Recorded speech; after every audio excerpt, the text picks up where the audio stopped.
اور یہ چیزوں کے خواص کو پہچاننے کی بھی آپ نے میری نیابت کرنی ہے، تو جب تک یہ چیزوں کو سمجھو گے نہیں ایز اٹ از کہ وہ ہیں کیا، تو ان کو اپنے تسخیر کیسے کرو گے، اپنے قابو میں کیسے لاؤ گے؟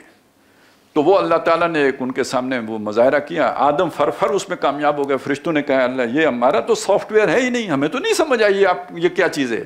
تو اللہ نے کہا آپ سمجھ آگے نا کہ آپ اس کام کے اہل نہیں ہو، آپ کو جس کام کے لیے بنایا آپ وہ کام کرو، اس کام کے لیے میں نے ایک اہل شخصیت کو بنایا ہے، یا شخصیت بھی نہ کہیں، ایک جو ہے نا سلسلہ شروع کیا ہے، کہہ لیں ایک اسپیشی ہے کہ جس کا میں نے، ایک نوع ہے کہ جس کو میں نے شروع کر دیا ہے، وہ کام کرے گی۔ آپ کو معلوم ہے کہ جنات بھی تھے، جنوں کا ایک سردار بھی تھا، وہ اتنا نیک تھا اس فن عبادت میں کہ وہ فرشتوں کی صف میں شامل تھا، اس کا بھی دل چاہا کہ یہ مقام مجھے ملے، اور اس نے بغاوت کر دی۔ فرشتے تو سمجھ گئے، انہوں نے سجدہ کر دیا، اس نے بغاوت کر دی۔ سجدہ نہ کرنے کا مطلب یہ کہ میں اس کی خلافت کو یا جو آپ مقام اسے دے رہے ہیں اس کو نہیں مانتا۔ اب یہاں سے اصل میں خیر اور شر کے جھگڑا شروع ہوا ہے۔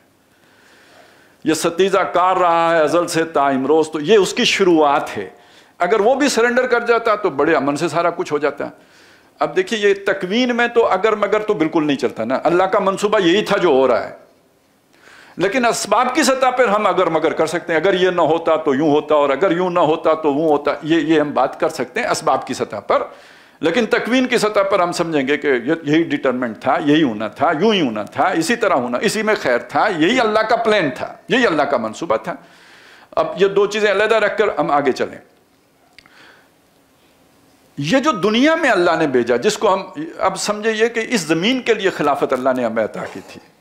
دیکھیے ایک بات کو ذہن میں رکھیں، اب یہاں ایک نقطہ علمی اسے سمجھ لیجئے، اور بہت اہم نقطہ ہے۔ اب یہ جو یہاں الارض کا لفظ آیا ہے، اس کا معنی زمین لیں، گلوب، یہ جس پر ہم بستے ہیں، یہ مراد لیں یا پوری کائنات مراد لیں؟ اس لیے کہ جب آپ جنت میں جائیں گے تو اس پوری کائنات کے وارث بنائے جائیں گے۔ جنت کے بارے میں قرآن مجید میں یہ آیا ہے ارضھا کارض السماء والارض، اس کا پھیلاؤ آسمان اور زمین جتنا ہے۔ جنت کے بارے میں یہ بات آئی ہے ارضھا، وہ اس جنت کے وارث بنائیں گے وہ جو پھیلی ہوئی ہوگی آسمانوں اور زمین پر۔ سورہ آل عمران میں سارے آسمانوں کا ذکر، یعنی پوری کائنات جنت بنا دی جائے گی آپ کے لیے۔ تو آپ کیا ہوں گے؟ اولئک الذین یرثون الفردوس ھم فیہا، اس جنت کے وارث ہوں گے آپ۔ تو یہ زمین کو آپ سمجھ لیں ایک چھوٹی لیبارٹری، جس کے اوپر ایک کشاکش برپا کر دی گئی خیر و شر کی، کہ اس اگلے مرحلے کے لیے کون کوالیفائی کرتا ہے۔ دیکھیے اس نے چیلنج نہ کیا ہوتا تو یہ تو پوری اسپیشیز جو تھی، یعنی یہ جو نو تھی اللہ نے جو بنائی تھی، یہ کوالیفائڈ تھی اس کام کے لیے، بنائی اس کے لیے تھی۔ اس نے چیلنج کر دیا۔ اب چیلنج کر دیا تو اس کو بھی تو کہیں کنارے، فرشتوں کو تو یوں کنارے لگا دیا کہ یہ ان کا بتاؤ نا مجھے، لیکن اس کو کنارے لگانے کے لیے اس سے بڑا ایک جو ہے نا وہ پروجیکٹ شروع کرنا تھا، وہ ہے یہ زمین کا، جو آپ اسے 10,000 سال کا کہیں، 15,000 سال کا کہیں، اس سے بڑا نہیں ہے۔ آدم علیہ السلام جو ہے نا آج سے زیادہ 10,000 سال پہلے کی شخصیت ہیں، اس سے پرانی بات نہیں ہے۔ تو یہ ایک اللہ تعالیٰ نے بہت بڑا ایک منصوبہ شروع کر دیا کہ یہ سارے اب اس کے لیے اپنی فٹنس ثابت کریں گے، اپنی اسٹرینتھ ثابت کریں گے، اپنی ورتھ پروو کریں گے، تب اگلے مرحلے میں جائیں گے۔ یہ سلسلہ امتحان ہے، یہ ایک چھوٹی زمین ہے۔ جیسے ہم اس زمین پر آنے سے پہلے ایک جنت میں تھے، آدم علیہ السلام کسی جنت میں تھے نا، اس سے اس زمین پر بھیجے گئے۔ اب اس زمین سے آگے جو مستقر ہے وہ بڑی جنت ہے، وہ آسمانوں اور زمین پر موجود جنت ہے۔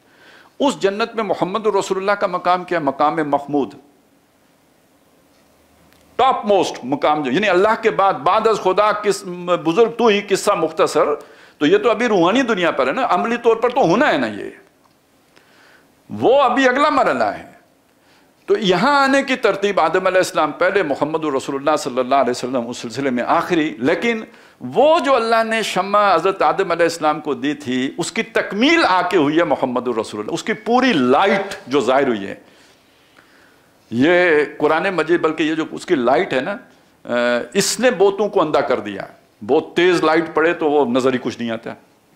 اور یہ سورہ خامیم سجدہ میں آیا ہے وَهُوَ عَلَيْهِمْ عَمَىٰ، ان کے پاس ایک بہت بڑی روشنی آ گئی ہے، اس نے انہیں اندھاپے میں ڈال دیا ہے، یہ اس کی وجہ سے اندھے ہو گئے۔ اور جیسے کتے کے پلے کو نہیں نظر آتا جب سورج نکلتا ہے نا، روشنی کی شدت کی وجہ سے، تو اس طرح انہیں نظر نہیں آ رہا ہے، اس وجہ سے کہ وہ لائٹ اتنی شدید ہے جو محمد رسول اللہ کو عطا کی گئی، کہ اس کی وجہ سے یہ دیکھنے سے قاصر ہو گئے ہیں۔ عاری ہو گئے.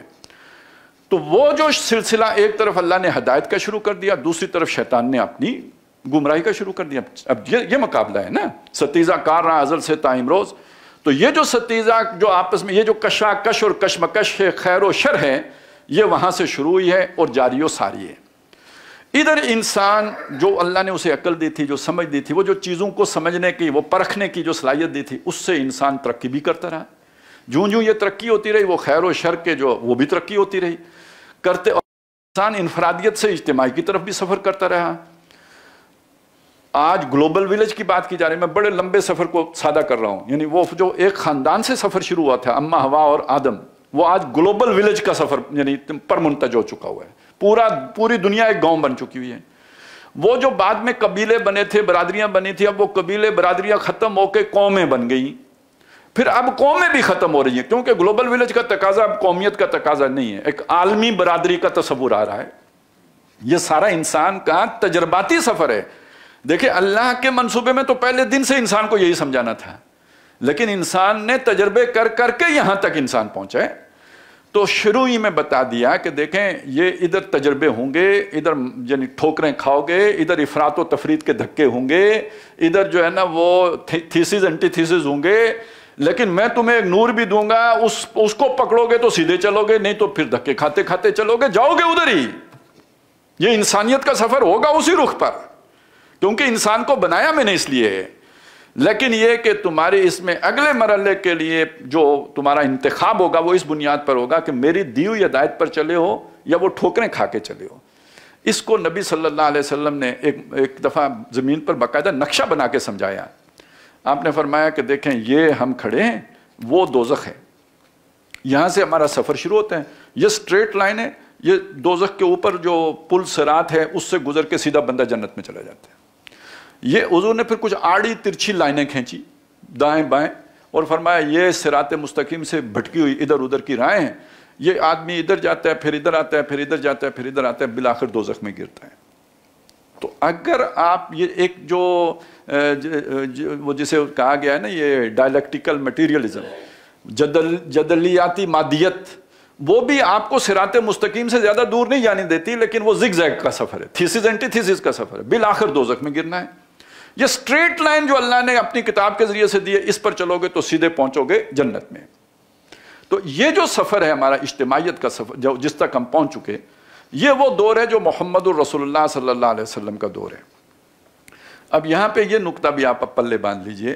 ایک اعتراض آتا ہے کہ یہ قرآن 1500 سال پرانی کتاب ہے, ہمارا دور بہت آگے آ گیا ہے. آج کا دور جمہوری دور ہے. یہ جمہوریت کتنے ہزار سال پرانی ہے؟ اہل جمہور سے پوچھیں نا تو وہ بتائیں گے یہ افلاطون کے دور میں شروع ہوئی ہے. تو آپ کو 1500 سال پرانی بات جو ہے وہ بہت عجیب لگ رہی ہے, تو یہ آپ 2500 سال پرانی بات لے کے چل رہے ہیں. سمجھ آئی میں کیا بات کہنا چاہ رہا ہوں؟ تو جمہوریت کا سفر تو اس سے بھی پرانا ہے. اچھا, یہ پچھلے دنوں وہ ہماری شرعی عدالت نے ایک فیصلہ دیا, اور اس فیصلے میں انہوں نے سود کے حوالے سے ایک خاص وہ اپنا موقف پیش کیا. اس پہ ہمارے ایک خاص طبقہ جو لبرل جنہیں ہم کہتے ہیں, انہیں بڑی آگ لگی کہ یہ کیا ہو رہا ہے, ہم واپس 1500 سال پیچھے جا رہے ہیں. بھائی سود تو اس سے بھی 1000 سال پہلے سے یہودیوں نے شروع کیا ہوا تھا.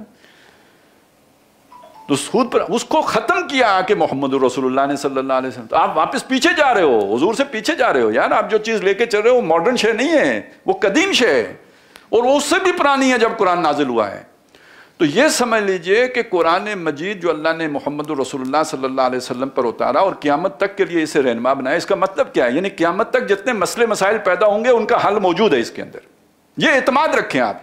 یہ لوگوں کی باتیں سن کے آپ اس پہ ڈماڈول نہ ہو جائیں, حیران پریشان نہ ہو جائیں کہ واقعی کوئی پرانی بات ہے. نہیں بھائی, یہ پرانی بات نہیں, یہ ماڈرن ایرا کے لیے یہ ہدایت دی, ماڈرن ایرا کے لیے دی. لیکن مسئلہ ہے کہ صورتحال یہ ہے کہ ہم مسلمان ڈماڈول ہو جاتے ہیں یہ بات سن کر. تو آپ سوچیں جو غیر مسلم ہیں انہیں کیسے یقین آئے کہ ہمارے لیے صراط مستقیم قرآن مجید ہے. جو جانتے ہی نہیں انہیں کیسے یقین آ جائے کہ بھائی اس جگہ پہ ہمارے لیے رہنمائی. ہمیں مغالطے لائق ہو گئے جی 1500 سال پرانا نظام ہے, تو ان کو تو مہا مغالطے لائق ہوں گے. خاص طور پہ ہمارا جب عمل دیکھیں گے کہ اس کتاب میں کوئی اچھی بات ہوتی تو کوئی ان کی شکلیں بھی تو ٹھیک ہوتی نا, کوئی ان کا کردار بھی بہتر ہوتا ہے, کوئی ان کے ہاں بھی تو اس روشنی کی کوئی عکاسی ہو رہی ہوتی. یہ تو ہمارے در کے سوالی ہیں. تو وہ کیسے وہ سمجھیں گے کہ یہاں ہمارے لیے کوئی رہنمائی آ سکتی ہے؟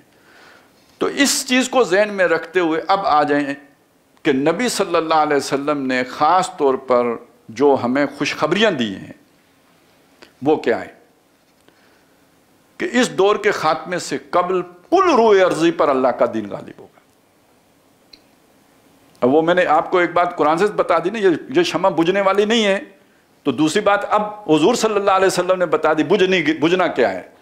مکمل تو یہ ہو گئی ہے، لیکن ابھی اس کی روشنی جزیرۃ العرب بھی میں پھیلی ہے. ایک وقت آئے گا کہ یہ روشنی کل کا جو زمین ہے اس کو اپنی لپیٹ میں لے لے گی. سراجم منیرہ، سورج تو ساری زمین پر چمکتا ہے نا. تو محمد رسول اللہ صلی اللہ علیہ وسلم کو تو اللہ تعالیٰ نے یعنی یہ اس شان کے ساتھ مبعوث فرمایا ہے. اور وہ کام ابھی باقی ہے، یہ ابھی ہوا نہیں ہے، ہونا ہے. اصل میں یہی وہ سارے مقدمہ ہے کہ جس کو سامنے رکھ کر علامہ اقبال نے وہ نتیجہ نکالا نا کہ وقت فرصت ہے کہاں، کام ابھی باقی ہے، نور توحید کا اتمام ابھی باقی ہے. جس کا آغاز محمد رسول اللہ نے کیا تھا، یہ کل عالم پر ہوگا. اب یہ یہاں تک ایک ہمارا جو نا نقطہ کہہ لیجئے یا ایک ہماری بحث کا حصہ مکمل ہو جاتا ہے. اگلی بات اس کی طرف آتے ہیں کہ مسلمان آیا اپنی اس ذمہ داری کا احساس رکھتے ہیں، انہیں اس اپنے فرض کا پتہ ہے. وہ جو حضور صلی اللہ علیہ وسلم نے جماعت بنائی تھی ان کو تو پتہ تھا، اخرجت للناس تامرون بالمعروف وتنہون عن المنکر، وہ تو جانتے تھے. لیکن چند سالوں کے بعد کہہ لیجیے یا کچھ عرصے کے بعد کہہ لیجیے چلے کہ مسلمان اپنے اس ذمہ داری سے دستکش ہو گئے، دستبردار ہو گئے، بلکہ بھول گئے، انہیں یاد بھی نہیں رہا کہ یہ ہمارا کرنے کا کام ہے. جب مسلمان اسے بھول گئے تو ظاہر ہے پھر دنیا کی اپنے ڈائنامکس ہیں، یہاں کے جو اپنے طور طریقے ہیں نا. یعنی آپ کو زندگی یا تو اصول کے مطابق گزارنی ہوتی ہے، اصول کے مطابق نہ گزاریں تو پھر جو بھی آپ کی جو دنیاوی حرکیات ہیں وہ اپنی طرف کھینچ لیتی ہیں، پھر ان کے مطابق گزارنی پڑتی ہے. وہ کہا نا احسن تقویم پہ بنایا ثم رددناہ اسفل السافلین. تو پھر یہ ہے کہ اپنا اقتدار بچانا ہے، اقتدار کو وسعت دینی ہے، نئے جو ہے نا وہ ریونیو اکٹھا کرنا ہے، تو نئے علاقوں کے اوپر قبضہ کرنا ہے، جیسے ایک امپیریلسٹ سوچ ہوتی ہے. تو پھر اگر زندگی شعور کی سطح پہ نہ ہو تو زندگی جبلتوں کی سطح پہ ہوتی ہے. اب بھوک مجھے لگے گی، مجھے پتہ ہے میں نے کیا کھانا ہے کیا نہیں کھانا ہے، اور جو کھانا ہے وہ کیسے حاصل کر کے کھانا ہے، حلال طریقے سے لے کے کھانا ہے یا حرام طریقے سے، یہ مجھے پتہ ہے. بھوک کتے کو بھی لگے گی، اس کو تو کوئی نہیں پتہ. اس نے بھوک مٹانی ہے، وہ اپنے گھر سے مٹے یا بیگانے گھر سے مٹے. جنس کی خواہش وہاں پیدا ہوگی تو اس کے کہاں کوئی نکاح طلاق کا کوئی اصول نہیں ہے، کوئی ضابطہ نہیں ہے. یہ تو انسانوں کے لیے اللہ تعالیٰ نے یہ سارے ضابطے بنائے ہیں. تو اگر ہم ان ضابطوں کو، اس اصول کو چھوڑ دیں گے تو پھر جبلتیں اپنا کھیل کھیلیں گی، پھر قوانین قدرت نیچر جو ہے وہ ڈرائیونگ سیٹ پہ آ جائے گی اور وہ پھر کھینچے گی، اور وہ پھر زگ زیگ کا سفر ہوگا. کیونکہ اس میں پھر یہ ہے کہ انسان ٹھوکریں بھی کھائے گا، مار بھی کھائے گا، پھر تجربے سے سیکھے گا، پھر اس چیز کو ٹھیک کرے گا، پھر ٹھیک کرے گا تو پھر کسی ایکسٹریم پہ نکل جائے گا، وہاں سے پھر ٹھیک کرنے کی خواہش پیدا ہوگی تو دوسری ایکسٹریم پہ نکل. یہ سارا اصل میں ٹھوکریں کھا کھا کے آگے بڑھنے کا معاملہ ہے. اس کو قرآن مجید نے سورہ ملک میں بیان کیا ہے. دیکھیے کیا اللہ تعالیٰ نے کس انداز میں بات سمجھا دی. افمن یمشی مکبا علی وجہہ اہدی ام من یمشی سویا علی صراط مستقیم. ذرا سوچو، وہ بندہ زیادہ سیدھا ہے کہ جو صراط مستقیم پر، سیدھی لائن پر پوری طرح کھڑے ہو کر اپنی منزل پر نظریں جما کر چلتا ہے، وہ زیادہ سیدھا ہے، یا جو پیٹ کے بل گھسٹ کے چل رہا ہے، کبھی دائیں کبھی، وہ زیادہ سیدھا ہے. ٹھوکریں کھا رہا ہے، تجربات سے سیکھ رہا ہے، وہ زیادہ سیدھا ہے. تو معلوم ہوا کہ ہر معقول آدمی سمجھ سکتا ہے کہ جسے منزل بھی معلوم ہے، جس کا ویژن کلیئر ہے، جس کی سوچ واضح ہے، جسے رستے کا پتہ ہے، وہ شخص زیادہ سیدھا ہے، بجائے اس کے کہ جو جیسے اندھیرے میں بندہ ٹامک ٹوئیاں مارے اور ظن و تخمین سے چلے، جو اس طرح چل رہا ہے، اس کے مقابلے میں تو یہ بہت بہتر ہے. تو افمن یمشی مکبا علی وجہہ اہدی ام من یمشی سویا علی صراط مستقیم. اب یہ جو نبی صلی اللہ علیہ وسلم کے بعد جو انسانیت کا سفر ہوا، مسلمان تو اپنے اس ڈرائیونگ سیٹ انہوں نے چھوڑ دی، انسانیت کی رہنمائی کی ڈرائیونگ سیٹ چھوڑ دی. تو انسانوں نے پھر اپنا سفر شروع کر لیا ٹھوکریں کھا کے. لیکن کس رخ پہ کیا؟ یہ بہت اہم بات ہے. میں پہلے بتا چکا ہوں، انسانیت نے جانا کدھر ہے، سفر کدھر ہے؟ جانا اسی پل صراط کی طرف سے. کسی نے نیچے گرنا ہے اور کسی نے پار ہونا ہے. سفر کا مجموعی رخ ادھر ہی رہے گا. اور وہ مجموعی رخ آج کدھر ہوگا کہ جو نبی صلی اللہ علیہ وسلم اصول اور ضوابط زندگی بسر کرنے کے دے کے گئے ہیں، یعنی وہ آج کی سطح کے مطابق، انسانی سطح کے مطابق ہیں، عقل کے مطابق ہیں، لہٰذا انسان تجربے کر کر کے جائے گا انہی کی طرف، لیکن سیدھا نہیں جائے گا، زگ زیگ میں جائے گا۔ آج کی دنیا کو سمجھنے کے لیے یہ بات سمجھنا بہت ضروری ہے، اس لیے کہ ہم یہ تو بڑی آسانی سے کہہ دیتے ہیں یہ کافر ہیں، یہ شیطان ہیں، یہ دجال ہیں، یہ ساری بات ٹھیک ہے اپنی جگہ پہ، ایک حد تک ٹھیک ہے، مکمل طور پر ٹھیک نہیں ہے کہ نبی صلی اللہ علیہ وسلم کے بعد انسانیت کا مجموعی سفر رخ اسی پر ہوگا جس کا تعین محمد رسول اللہ نے کر دیا، صرف ایک چلے گا وہ جو سٹریٹ لائن میں چلے گا، اور دوسرا اسی سفر کو اختیار کرے گا دھکے کھا کر دائیں اور بائیں، افراط و تفریط کے۔ اس بات کو اگر ہم سمجھ لیں تو یہ جو مغرب میں جو کچھ بھی ہوا ہے ایک حد تک آپ کو ماننا پڑے گا یہ اسلام کے عین مطابق ہے، دوسرے اعتبار سے وہ چونکہ ٹھوکریں اس میں شامل ہیں لہٰذا ہم اسے صراط مستقیم قرار نہیں دے سکے، اسے اسلام نہیں کہہ سکتے، لیکن وہاں جو حقوق کا تصور آیا، وہاں جو انسان کی جو ہے نا اس کی فلاح کا تصور آیا، ایک ویلفیئر سٹیٹ کا تصور آیا، یہ وہ ساری چیزیں ہیں جو سب سے پہلے محمد رسول اللہ نے دی تھی صلی اللہ علیہ وسلم۔ جمہوری انقلاب آیا تو کون لے کے آیا؟ فرانس میں آیا نا، وہ قومیں لے کے آئیں، لیکن اس کے اصول سب سے پہلے کس نے دیے تھے؟ محمد رسول اللہ نے دیے تھے۔ اچھا جب وہ لے کے آئے تو اس میں کوئی خامی بھی آئے گی کیونکہ وہ عقل کے زور پہ آیا، تو وہ جو ایک انسان کے اندر، جیسے پہلے وقت بھی انسان کے اندر کسی سپر نیچرل کو ماننے کا ایک جذبہ تھا نا، تو وہ کوئی بت بنا لیتے تھے، کبھی سورج کو پوج لیتے تھے، وہ اس جذبے کی تسکین کے لیے۔ اب یہ جو اس سیاسی سطح پر اقتدار اعلیٰ کا ایک تصور ہے، وہ جچتا تو صرف اللہ تعالیٰ کی ذات پر ہے، انہوں نے اسے عوام الناس پر فٹ کر دیا، یہ غلطی ہو گئی، اور یہیں سے وہ پھر ٹھوکروں کا ایک لامتناہی سلسلہ شروع ہو گیا۔ تو اس چیز کو سامنے رکھیں کہ دنیا اصل میں جو آگے بڑھ رہی ہے، بلکہ یہ تو علامہ اقبال نے اسے بڑا خوبی سے بیان کیا ہے، ہر کجا بینی جہان رنگ و بو آنکھ اس خاکش بے روی دارزو، یہ جہان رنگ و بو میں جو کچھ بھی آپ کو نظر آ رہا ہے، کوئی بہتری، کوئی اچھائی، کوئی خیر، کوئی بھلائی، یہ سب کی سب دین ہے محمد رسول اللہ کی صلی اللہ علیہ وسلم۔ یا ہنوز اندر تلاش مصطفیٰ، یا تو یہ سارا کچھ مصطفیٰ سے ادھار لیا گیا ہے، یا نو انسانی مصطفیٰ ہی کی تلاش میں بھٹک رہی ہے جو ہمارے پاس ہے، ہم چھپائے بیٹھے ہوئے ہیں۔ تو یہ چیز اس کو سامنے رکھیں۔ اب آ جائیں نبی صلی اللہ علیہ وسلم کی جو امت ہے، یعنی ایک تو یہ نا انسانیت کی سطح پہ ہم نے بات کر لی، اب امت کی سطح پہ آ جائیں۔ جب وہ اس اسلام کو دنیا تک پہنچانا چھوڑ دیا تو انسانیت کی گاڑی نیوٹرل ہو گئی، آج کل نیوٹرل کا لفظ جو ہے نا عام ہے، تو یعنی وہ اب مس ڈائریکٹڈ ہو گئی اور وہ تجربات سے سیکھنے والی ہو گئی، اور خود امت ذلیل و رسوا ہو گئی۔ آج کیوں خوار کے کل تک نہ تھی پسند گستاخی فرشتہ ہماری جناب میں، کیونکہ وہ جگہ جب آپ نے چھوڑی تو اب اس کے نتیجے میں اللہ کی طرف سے رسوائی مقدر ہونی تھی۔ وہ زمانے میں معزز تھے مسلمان ہو کر، اور تم خوار ہوئے تارک گناہ ہو کر، لہٰذا ڈرائیونگ سیٹ ان کے پاس چلی گئی، آپ تو اتر ہی گئے نا، آپ نے خود دستبردار ہو گئے، تو پھر اب وَضُرِبَتْ عَلَيْهِمُ الذِّلَّةُ وَالْمَسْكَنَةُ وَبَاءُوا بِغَضَبٍ، اللہ کا اصول ہے کہ جس کو ڈرائیونگ سیٹ پہ بٹھایا ہو وہ اگر اس سے اٹھ کے کہے کہ جی میں نے تو چنے کھانے ہیں اور پیاز کھانا ہے اور ٹماٹر کھانے ہیں اور سبزیاں کھانی ہیں، تو پھر اس کے ساتھ یہ ذلت اور رسوائی مقدر بن جاتی ہے کہ آپ کو تو ہم نے من و سلوہ اس لیے دیا تھا کہ آپ نے تو سب کو گائیڈ لائن دینی ہے، آپ کا کام بھی اگر یہی ہے کہ لوگوں کی طرح خواہشات کے پیچھے چلنا ہے، تو پھر وَضُرِبَتْ عَلَيْهِمُ الذِّلَّةُ وَالْمَسْكَنَةُ وَبَاءُوا بِغَضَبٍ مِّنَ اللَّهِ کا شکار ہو گئے۔ پھر ڈرائیونگ سیٹ پہ آ کے کوئی بخت نصر بیٹھے گا، ڈرائیونگ سیٹ پہ آ کے کوئی ٹائٹس رومی بیٹھے گا، اب تمہارے لیے گنجائش نہیں رہے گی۔ یہ ہوا جو ہمارے ساتھ ہوا، اور وہ جنہیں ہم کہتے ہیں کہ وہ آگے نکل گئے ہم پیچھے رہ گئے، ان کے لیے حور و قصور دنیا میں ہوئے تو ہم سے صرف وعدہ حور ہوا، تو یہ اصل میں یہ گلہ شکوہ ہمیں اللہ سے اس لیے پیدا ہوا کہ یہ اپنی ہی کوتاہی تھی جس کے نتیجے میں یہ سب ہوا۔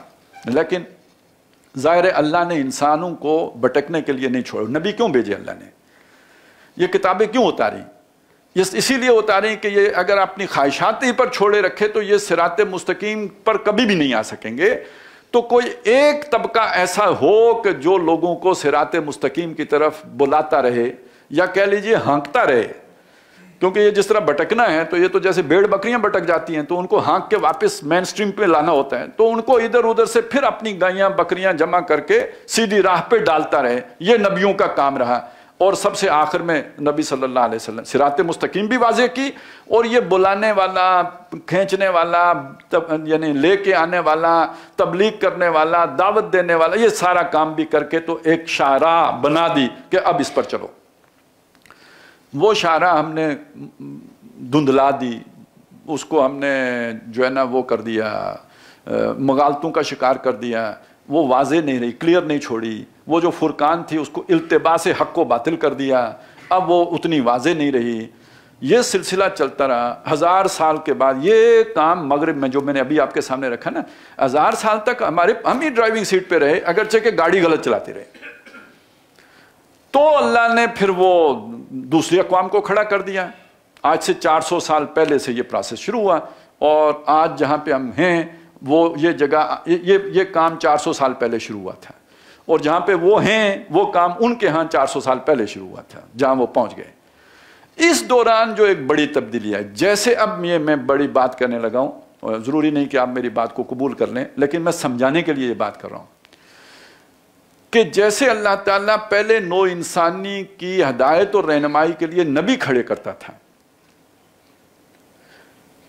ایسے اللہ تعالیٰ نے اس عرصے میں جو ایک بڑی بات جو ہمیں نظر آتی ہے، وہ ایک، اب یہ نبی کا مقام نہیں بتا رہا، یہ میں نہیں کہہ رہا، نبی قرار نہیں دے رہا ہوں، یہ کہ کسی غلط فہمی کا شکار نہ ہو جائے، میں صرف وہ مثال دے کے بات سمجھا رہا ہوں، تشبیہ نہیں دے رہا ہوں، کہ وہ مثال اللہ نے ایک ملک کو بنانے کا ارادہ کیا، کہ وہ ملک جو ہمارا ملک ہے، جو لا الہ الا اللہ کی بنیاد پر بنا ہے، یہ خاص مقام۔ جب ہم کہتے ہیں ملک خدا داد پاکستان، تو اس کا مطلب کیا ہے؟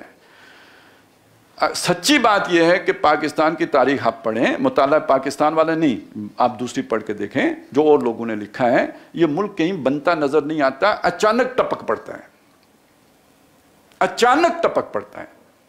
اس کے بعد آپ میڈیا کو چھوڑ دیں، ویسے دیکھ لیں جو کچھ ہوتا رہا ہمارے ملک میں، تو اس ملک کا باقی رہ جانا، یعنی آج جو ہمارے حالات ہیں نا، اس سے زیادہ برے حالات 1950 میں تھے، 1951 میں تھے، 1952 میں تھے۔ جو لوگ پرانے ہیں انہیں پتہ ہوگا، اس سے زیادہ برے حالات تھے۔ سیاسی عدم استحکام اس سے زیادہ تھا۔ نہرو نے کہا، شاستری نے کہا تھا، میں اتنی شلواریں نہیں تبدیل کرتا جتنا یہاں وزیر اعظم بدل جاتے ہیں پاکستان میں۔ معاشی حالات، وہ تو آپ نے سنا ہے نا جی، کانٹوں سے ہم پیپر پن کا کام لیتے تھے، تو اتنا برے حالات تھے، چلتا رہا۔ اب دیکھیں، آپ کہیں گے کہ امریکہ کی ضرورت تھی، فلانے کی، مجھے اس سے کوئی غرض نہیں ہے کس کی ضرورت تھی، یہ تو اللہ جب ضرورت اپنی پوری کرتا ہے تو کسی کو بھی کام پہ لگا دیتا ہے۔ اصحاب کہف کی غار کے باہر کتا بٹھا دیتا ہے، ٹھیک ہے نا، اور یوسف علیہ السلام کو مصر جو ہے نا وہ دوسرے لوگ پہنچا دیتے ہیں جن کا یوسف سے کوئی لینا دینا ہی نہیں ہوتا، تو جب اللہ کام لینے پہ آتا ہے کسی سے بھی لے لیتا ہے۔ لیکن میں صرف آپ کو یہ بتا رہا ہوں کہ آج جتنے برے حالات ہیں، اس سے کہیں زیادہ برے حالات 50s میں تھے، لیکن پھر بھی سروائیو کر گیا۔ پھر آپ کو یہ بھی بتا دینا چاہتا ہوں کہ اس کے بعد یعنی 1958 کے بعد کہنا، ویسے تو اس سے پہلے ہی ہو گیا تھا، لیکن میں لیاقت علی خان کے بعد اس بات کو سمجھ لیں کہ اس کا عمل شروع ہو گیا تھا، 58 میں آ کے مکمل ہو گیا۔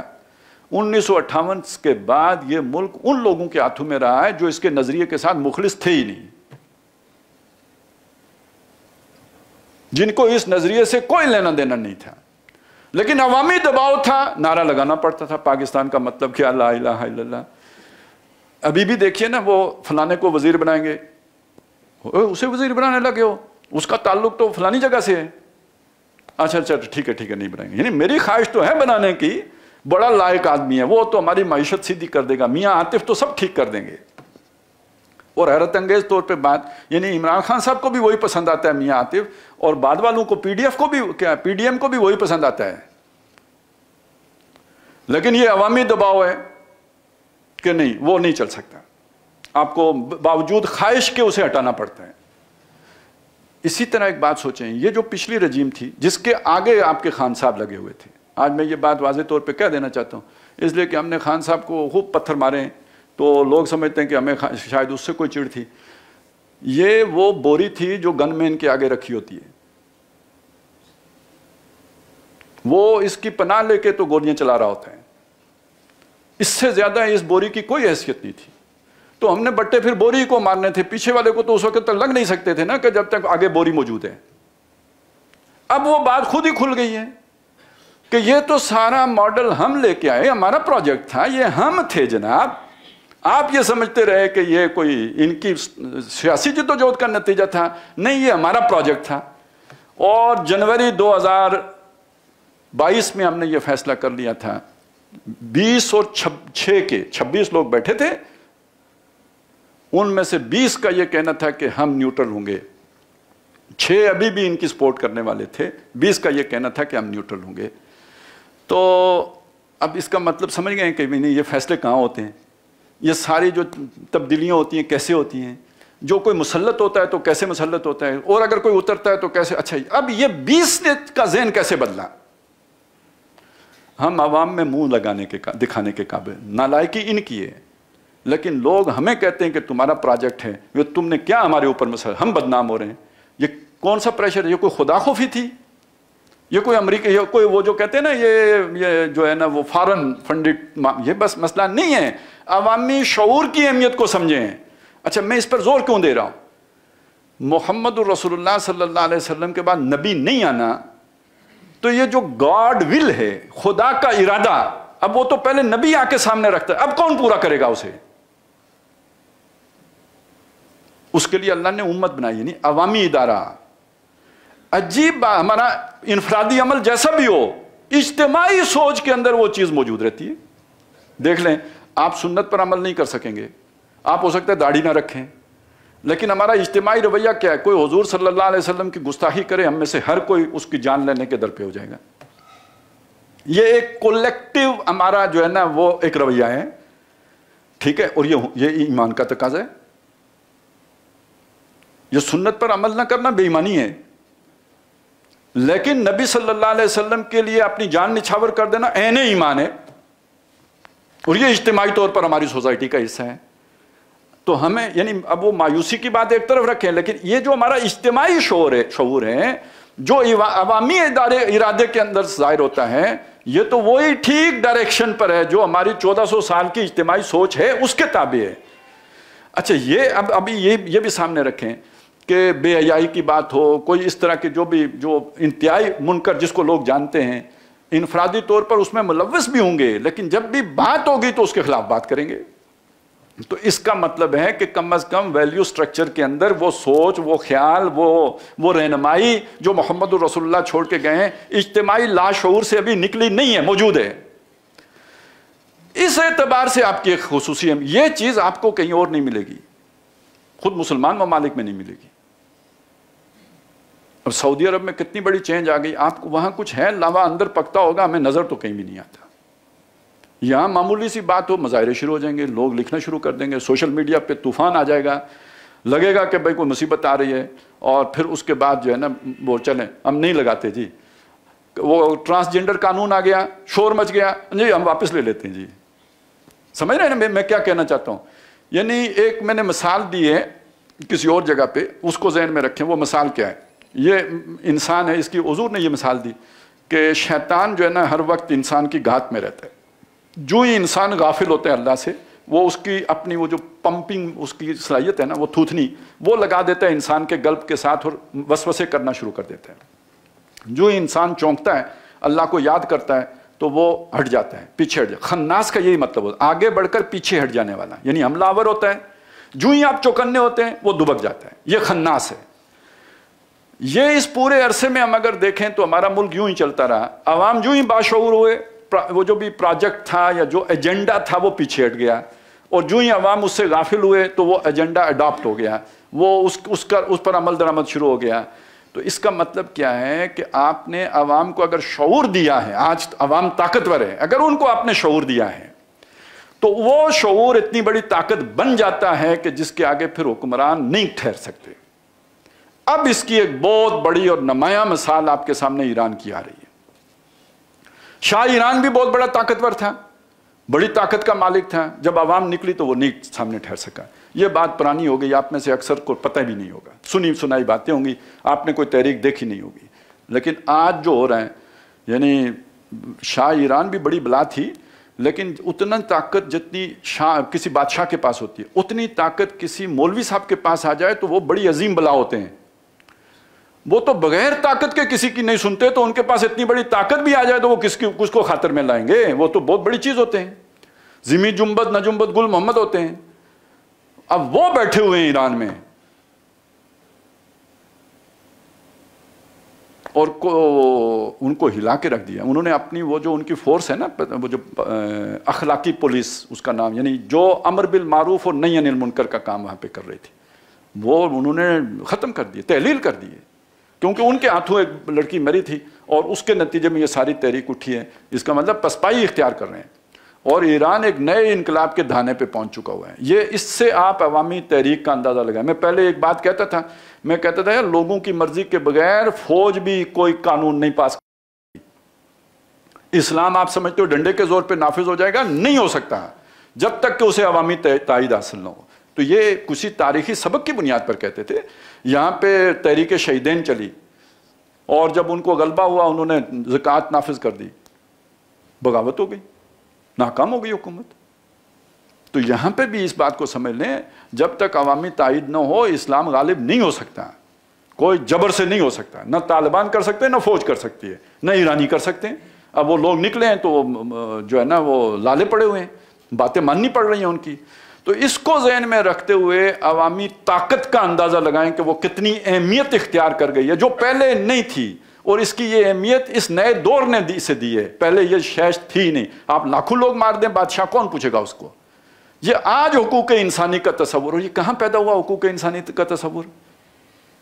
دنیا میں پھیل تو گیا، پیدا کہاں ہوا؟ تاریخی اعتبار سے دیکھیں سب سے پہلے تو ٹھیک ہے محمد رسول اللہ نے دیا، لیکن ہم تو بلا بیٹھے تھے، ہم تو واپس جو ہے وہ بادشاہت کی طرف چلے گئے تھے۔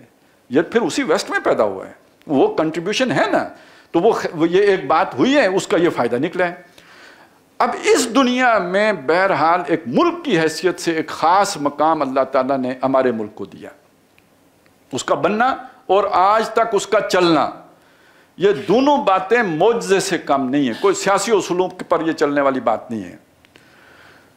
پھر آگے بڑھ کر اگر آپ دیکھیں گے تو ابھی جو تبدیلی آئی ہے اس میں کچھ مثبت پہلو، یہ بھی ہوتا ہے نا، ڈوبتے کو تنکا بھی ایک سہارا محسوس ہوتا ہے، یہ بھی ہے۔ بالکل گپ اندھیرے میں آپ کو کہیں جگنو بھی چمکتا نظر آئے نا تو آپ کو لگتا ہے کہ سورج ہے، تو یہ بھی ہو سکتا ہے کہ ہماری ڈسپشن ہو، کیونکہ مایوسی بہت شدید تھی، تو وہ ایک ہلکی سی کوئی جو شے ہمیں نظر آئی تو اس سے ہمیں امید بہت پیدا ہو گئی کہ شاید اب جو ہے وہ نیا کنارے لگنے والی ہے اور ہمارا بیڑا پار ہونے والا ہے اور ہم صحیح رخ پر چلنے والے ہیں، جس مقصد کے لیے بنایا تھا ملک اس مقصد کی طرف شاید پیش قدمی ہونے والی ہے۔ تو یہ ایک ہماری امید جو ہے نا وہ بالکل دھوکے کی امید بھی ہو سکتی ہے۔ صبح کاذب، ایک صبح صادق ہوتی ہے، ایک صبح کاذب ہوتی ہے، تو ہو سکتا ہے یہ صبح کاذب ہو، صبح صادق نہ ہو، ہم اسے سمجھ رہے ہوں کہ صبح ہونے والی ہے جبکہ یہ صبح نہ ہو رہی ہو، واللہ عالم، بے صحیح اللہ ہی جانتا ہے۔ لیکن یہ کہ اگر کچھ نظر آیا ہے امید کی بات تو وہ کرنی بھی چاہیے، لیکن وہ کرنے سے پہلے میں آپ کو یہ آیات سنانا چاہتا ہوں جو میں نے پڑھی ہیں آپ کے سامنے، ان کا ترجمہ کرنا چاہتا ہوں اور یہ پورے رکوع کا کروں گا۔ فرمایا اوامن کان میتن، بلا وہ شخص کے جو مردہ تھا، بندہ ہے مردہ ہے، فاحییناہ تو ہم نے اسے زندہ کیا۔ آپ اس سے کیا سمجھے کون سے مردے کی بات ہو رہی ہے؟ فزیکل ڈیتھ کی بات ہو رہی ہے یا روحانی مردنی کی بات ہو رہی ہے؟ یہاں وہی جو زگ زیگ میں چل رہا تھا اس کے سامنے روشنی نہیں، وہ مردوں کے برابر تھا۔ کیوں؟ وہ جبلتوں کے سہارے، وہ شعور کس سے تو نہیں چل رہا تھا نا، اس کی جبلتیں تھیں جو اسے کھینچ کے چلا رہی تھیں، تو یہ تو عوام بھی اس طرح چل رہتے ہیں، تو وہ انسانیت کی سطح پہ تو تھا ہی نہیں، گویا وہ مردوں کی سطح پہ تھا۔ اس معنی میں قرآن مجید نے مردہ کا لفظ استعمال کیا ہے یہاں پہ، اور جگہوں پہ بھی کیا ہے۔ الم تر الی الذین خرجوا من دیارہم وہم الوف حذر الموت فقال لهم اللہ موتوا ثم احیاہم۔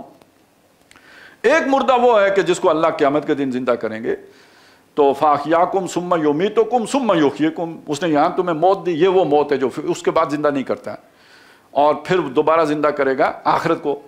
اگرچہ کہ اس موت کے بعد بھی اللہ نے بنی اسرائیل کا ایک گروہ زندہ کیا تھا، وہ جو اذ قلتم لن نؤمن لک حتی نری اللہ جہرۃ فاخذتکم الصاعقۃ وانتم تنظرون، وہ جب ایک چنگاڑ نے ان کو سب کو مار دیا تو ثم بعثناکم من بعد موتکم، تمہیں مر چکنے کے بعد، یہ فزیکل ڈیتھ کے بعد تمہیں پھر زندہ کر دیا، تو وہ تو ایک علیحدہ موت ہے۔ یہاں جو موت کی بات ہو رہی ہے یعنی وہ ہدایت پر نہیں تھا، روشنی پر نہیں، ایمان پر نہیں تھا، بے ایمان تھا اور وہ اپنی جبلتوں کے سہارے چل رہا تھا، تو مردہ تھا، وہ زندگی کی علامت گویا اس کے اندر نے احییناہ، ہم نے اس کو روشنی دے دی، اس کو زندہ کر دیا، یعنی ایمان اس کے اندر پیدا کر دیا، اللہ کی طرف وہ مڑ گیا۔ تو اب یہ بات سمجھ لیں کہ کوئی آدمی ضروری نہیں کہ مستقل کافر رہے، کافر ہی مسلمان ہوتے ہیں، مسلمان بھی کافر ہو سکتے ہیں مرتد، لیکن یہ کہ اصل بات تو یہ ہے کہ زیادہ تر کافر ہی مسلمان ہوتے ہیں۔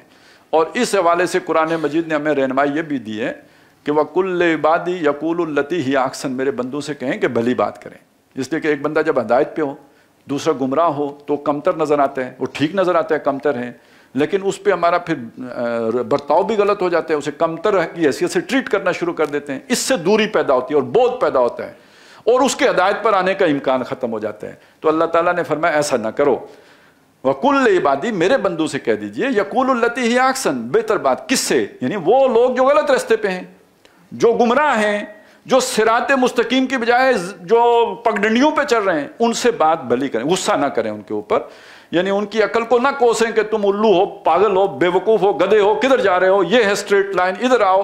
تو یہ غصہ جینین ہے لیکن اس کو کنٹرول کریں۔ ربکم اعلم بکم، تمہارا رب تم سے خوب واقف ہے، ان یشاء یرحمکم وَإِن یشاء یُعَذِّبْکم، وہ چاہے تو تمہیں عذاب دے، تم پر رحم فرمائے، تو یہ رحم ہی فرمایا کہ تمہیں ہدایت کی توفیق دے دی، وہ ابھی گمراہی پر ہیں، تو ان پر اپنا غصہ نہ نکالو۔ یہ ہے جو اپیل کی گئی ہے، اللہ کسی کو کسی بھی وقت ہدایت دے سکتا ہے۔ تو پہلے تو ہمیں اپنا رویہ درست کرنا چاہیے کہ کون کافر ہے کون مسلمان ہے۔ یہ کل اگر دنیا میں اسلام کا غلبہ ہونا ہے تو اس کے بغیر نہیں ہو سکتا کہ آج کے کافر کل کے مسلمان ہوں، تبھی تو ہوگا، یا سب کو مار کے اپنے دنیا پہ غلبہ کرنا ہے، یہ تو مقصود نہیں ہونا چاہیے نا۔ تو پھر وہ مسلمان ہوں گے تو پھر ان کے ساتھ رویہ وہ رکھو کہ وہ مسلمان ہو سکیں، نفرت نہ پیدا کرو۔ ان الشیطان ینزغ بینکم، شیطان تمہارے درمیان جو ہے یہ عداوت پیدا کرنا چاہتا ہے، وہ نفرت کو ہوا دینا چاہتا ہے، وہ ایکشن کے ری ایکشن پیدا، ان سے ظلم کراتا ہے تاکہ تم رد عمل میں انہیں برا بلا کہو، ایک دوسرے سے تمہاری دوریاں پیدا ہوں، تو یہ حرکت نہ کرو۔ تو اومن کان میتن فاحییناہ وجعلنا لہ نورا، اور اس کے لیے ہم نے ایک روشنی مقرر کر دی، یمشی بہ فی الناس، اس روشنی کی مدد سے وہ لوگوں کے درمیان چلتا ہے۔ یہ روشنی کون سی ہے؟ ہدایت کی روشنی، وہ جو ہم نے ادھر پڑھا تھا کہ ذالک ھدی اللہ یہدی بہ من یشاء، یہ روشنی ہے۔ یہ جو قرآن ہے یہ اسی معنی میں روشنی ہے کہ اس رستے پہ چلاتا ہے یہ۔ تو یہاں مرادی قرآن لے لیں، قرآن ایک ٹارچ ہے، ایک روشنی ہے، جو ایمان لے آیا اس کے ہاتھ میں آ گئی، اب وہ لوگوں کے درمیان چلتا ہے اس روشنی کے ذریعے سے، یعنی اس کی ہدایات کے مطابق۔ اب یہ وہ بات ہے کہ جو آدم، وہ جب وہاں پہ ہوا تھا نا فیصلہ خلیفہ بنانے کا، کنکلوڈ کس پہ کیا تھا؟ فَإِمَّا يَأْتِيَنَّكُم مِّنِّي هُدًى فَمَن تَبِعَ هُدَايَ فَلَا خَوْفٌ عَلَيْهِمْ وَلَا هُمْ يَحْزَنُونَ، جب تمہارے پاس میری طرف سے ہدایت آئے تو جو اس ہدایت کی تابعداری کرے گا اس پر نہ کوئی خوف ہوگا نہ کوئی حزن ہوگا۔